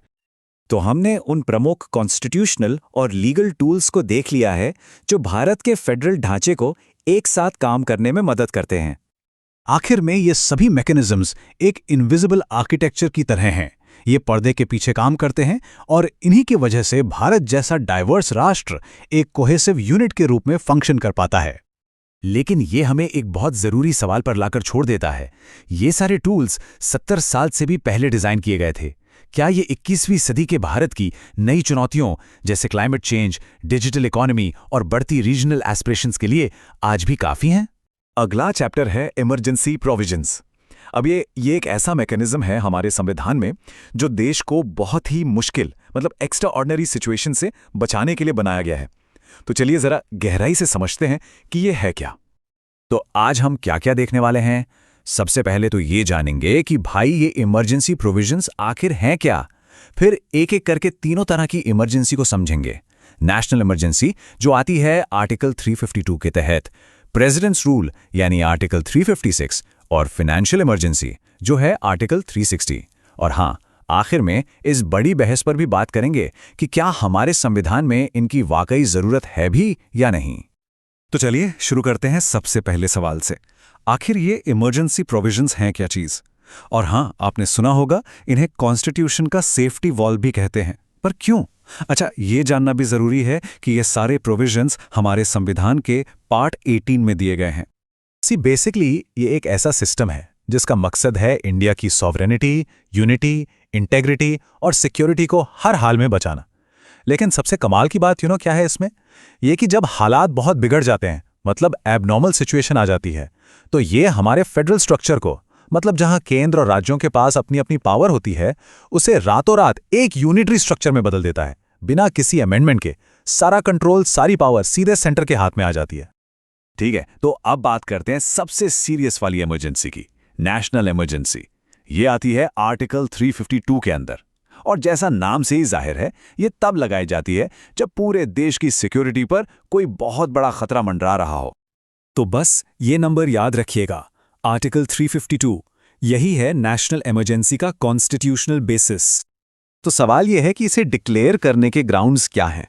वेल, 3 ग्राउंड्स हैं, वॉर, एक्सटर्नल एग्रेशन या फिर आर्म्ड रिबेलियन। लेकिन यहाँ एक बहुत बहुत इंपॉर्टेंट डिटेल है। ये जो शब्द है ना, आर्म्ड रिबेलियन, ये हमेशा से नहीं था। पहले इसकी जगह इंटरनल डिस्टर्बेंस शब्द हुआ करता था। अब इंटरनल डिस्टर्बेंस तो कुछ भी हो सकता है, राइट? बहुत वेग था। इसी का मिसयूज रोकने के लिए 1978 में 44th अमेंडमेंट एक्ट के जरिए इसे बदलकर आर्म्ड रिबेलियन किया गया। एक बहुत बड़ा और जरूरी कदम था ये। अच्छा, नेशनल इमरजेंसी भी 2 तरह की होती है। अगर इसे वॉर या एक्सटर्नल एग्रेशन के ग्राउंड्स पर लगाया गया है तो हम इसे कहते हैं एक्सटर्नल इमरजेंसी, और अगर आर्म्ड रिबेलियन की वजह से लगाया है तो वो कहलाती है इंटरनल इमरजेंसी। अब इन दोनों में एक बहुत बड़ा फर्क है, और वो जुड़ा है हमारे फंडामेंटल राइट्स से। एक्सटर्नल इमरजेंसी लगते ही आर्टिकल 19 मतलब हमारी फ्रीडम ऑफ स्पीच वगैरह ऑटोमेटिकली सस्पेंड हो जाता है, लेकिन इंटरनल इमरजेंसी में ऐसा नहीं होता। ये एक की डिफरेंस है। तो जैसा मैंने पहले कहा, 44th अमेंडमेंट बहुत ज़रूरी था। इसने कई सेफगार्ड्स भी डाले ताकि कोई इसका गलत इस्तेमाल ना कर पाए। पहला सेफगार्ड, अब प्रेसिडेंट अपनी मर्जी से इमरजेंसी नहीं लगा सकते। उन्हें कैबिनेट से रिटर्न रिकमेंडेशन चाहिए, सिर्फ प्रधानमंत्री से नहीं, पूरी कैबिनेट से, वो भी लिखित में। दूसरा, घोषणा के 1 महीने के अंदर अंदर इसे पार्लियामेंट के दोनों सदनों से, वो भी स्पेशल मेजॉरिटी से, अप्रूव करवाना ही होगा। तो अब प्रोसेस काफी सख्त कर दिया गया है। अब आते हैं सबसे चिंता वाली बात पर, इसका फंडामेंटल राइट्स पर क्या असर पड़ता है। देखिए, असर बहुत गहरा होता है।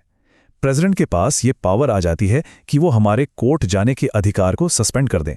मतलब आपके फंडामेंटल राइट्स का हनन हो तो भी आप कोर्ट नहीं जा सकते। लेकिन, और ये लेकिन बहुत बड़ा है, एक क्रूशल एक्सेप्शन है। 2 आर्टिकल्स ऐसे हैं जिन्हें कभी किसी भी हालत में सस्पेंड नहीं किया जा सकता। वो हैं आर्टिकल 20 और article 21, right to life and personal liberty. ये हमेशा हमेशा बचे रहेंगे। चलिए, नेशनल इमरजेंसी के बाद अब आगे बढ़ते हैं दूसरी तरह की इमरजेंसी पर। इसे प्रेसिडेंट्स रूल कहते हैं। कुछ लोग इसे स्टेट इमरजेंसी या कॉन्स्टिट्यूशनल इमरजेंसी भी कहते हैं। ये लगता है आर्टिकल 356 के तहत, और सिचुएशन ये होती है कि किसी स्टेट की गवर्नमेंट ठीक से काम नहीं कर पा रही है। तो इसे इम्पोज करने के 2 मेन ग्राउंड्स हैं। पहला तो खुद आर्टिकल 356 में ही है कि अगर स्टेट की कॉन्स्टिट्यूशनल मशीनरी फेल हो जाए, मतलब सरकार कॉन्स्टिट्यूशन के हिसाब से चल ही नहीं पा रही। और दूसरा ग्राउंड है आर्टिकल 365 में। इसके मुताबिक अगर कोई स्टेट सेंटर से मिले डायरेक्शंस को मानने से इनकार कर दे या फेल हो जाए, तब भी प्रेसिडेंट्स रूल लगाया जा सकता है। लेकिन अब सेंटर की इस पावर पर एक बहुत बड़ा चेक एंड बैलेंस है, और वो आया 1994 के एक लैंडमार्क केस से, SR Bombay versus union of India. इस केस में सुप्रीम कोर्ट ने साफ साफ कह दिया कि प्रेसिडेंट्स रूल लगाने का फैसला जुडिशियल रिव्यू के दायरे में आता है। मतलब कोर्ट ये देख सकता है कि इसे लगाने के कारण जायज थे या नहीं। ये एक गेम चेंजर था जिसने आर्टिकल 356 के मिसयूज पर काफी हद तक रोक लगाई। ओके, तो 2 इमरजेंसी हो गई। अब चलते हैं तीसरी और आखिरी वाली पर, फाइनेंशियल इमरजेंसी। ये है आर्टिकल 360। जैसा कि नाम से ही पता चल रहा है, ये तब के लिए है जब देश में कोई बहुत बड़ा फाइनेंशियल क्राइसिस आ जाए। इसका ग्राउंड सीधा सा है, जब इंडिया की फाइनेंशियल स्टेबिलिटी या क्रेडिट पर कोई खतरा हो, और इसके इफेक्ट्स वो काफी सीरियस हो सकते हैं। सेंटर गवर्नमेंट एम्प्लॉइज की सैलरीज कम कर सकता है, और इसमें सुप्रीम कोर्ट और हाई कोर्ट के जजेस भी शामिल हैं। इसके अलावा स्टेट्स के जितने भी मनी बिल्स या फाइनेंशियल मैटर्स हैं, उन सब पर सेंटर का कंट्रोल आ जाता है। लेकिन यहां एक बहुत ही इंटरेस्टिंग फैक्ट है, आज तक इंडिया की हिस्ट्री में फाइनेंशियल इमरजेंसी एक बार भी नहीं लगाई गई, 0। ये एक ऐसा पावरफुल टूल है हमारे कॉन्स्टिट्यूशन में, जिसे इस्तेमाल करने की नौबत कभी आई ही नहीं। तो अब हमने तीनों तरह की इमरजेंसी को समझ लिया है। ये हमें एक बहुत बड़े सवाल पर लाता है, क्या ये प्रोविजंस, ये जो इतनी पावरफुल हैं, हमारे कॉन्स्टिट्यूशन के लिए वाकई जरूरी हैं? ये एक ऐसी बहस है जो संविधान सभा से लेकर आज तक चली आ रही है। चलिए इस बहस के दोनों पहलू देखते हैं। जो लोग इसके खिलाफ हैं, उनका क्या कहना है? उनका तर्क है कि ये फेडरलिज्म की आत्मा को खत्म कर देता है, सारी पावर एग्जीक्यूटिव मतलब सरकार के हाथ में दे देता है, और इससे एक तरह की कॉन्स्टिट्यूशनल डिक्टेटरशिप का खतरा पैदा होता है। वहीं दूसरी तरफ जो लोग इसके पक्ष में हैं, वो कहते हैं कि नहीं, ये तो देश के लिए एक सेफ्टी वाल्व है, एक जरूरी बुराई। ये देश की यूनिटी और इंटेग्रिटी को बचाता है, और इसका इस्तेमाल तो सिर्फ एबनॉर्मल टाइम्स में ही होता है, नॉर्मल टाइम्स में नहीं। इसी बहस के बीच डॉक्टर BR अंबेडकर ने कॉन्स्टिट्यूएंट असेंबली में एक बहुत ही गहरी बात कही थी। उन्होंने कहा, मैं इस बात से पूरी तरह इनकार नहीं करता कि इन आर्टिकल्स का गलत इस्तेमाल हो सकता है या पॉलिटिकल फायदे के लिए इस्तेमाल हो सकता है, लेकिन यह खतरा तो संविधान के हर हिस्से के साथ है। मतलब वो कह रहे थे कि किसी भी कानून का मिसयूज हो सकता है, इसका मतलब ये नहीं कि कानून ही ना बनाया जाए। तो इस पूरी चर्चा के बाद हम उसी सवाल पर वापस आते हैं जो मैं सबके लिए छोड़ रहा हूं। ये इमरजेंसी प्रोविजंस आखिर हैं क्या? देश की एकता को बचाने वाली एक ढाल, या फिर हमारे फेडरल स्ट्रक्चर पर लटकती एक तलवार? इसका कोई आसान जवाब नहीं है, पर इस पर सोचना बहुत जरूरी है।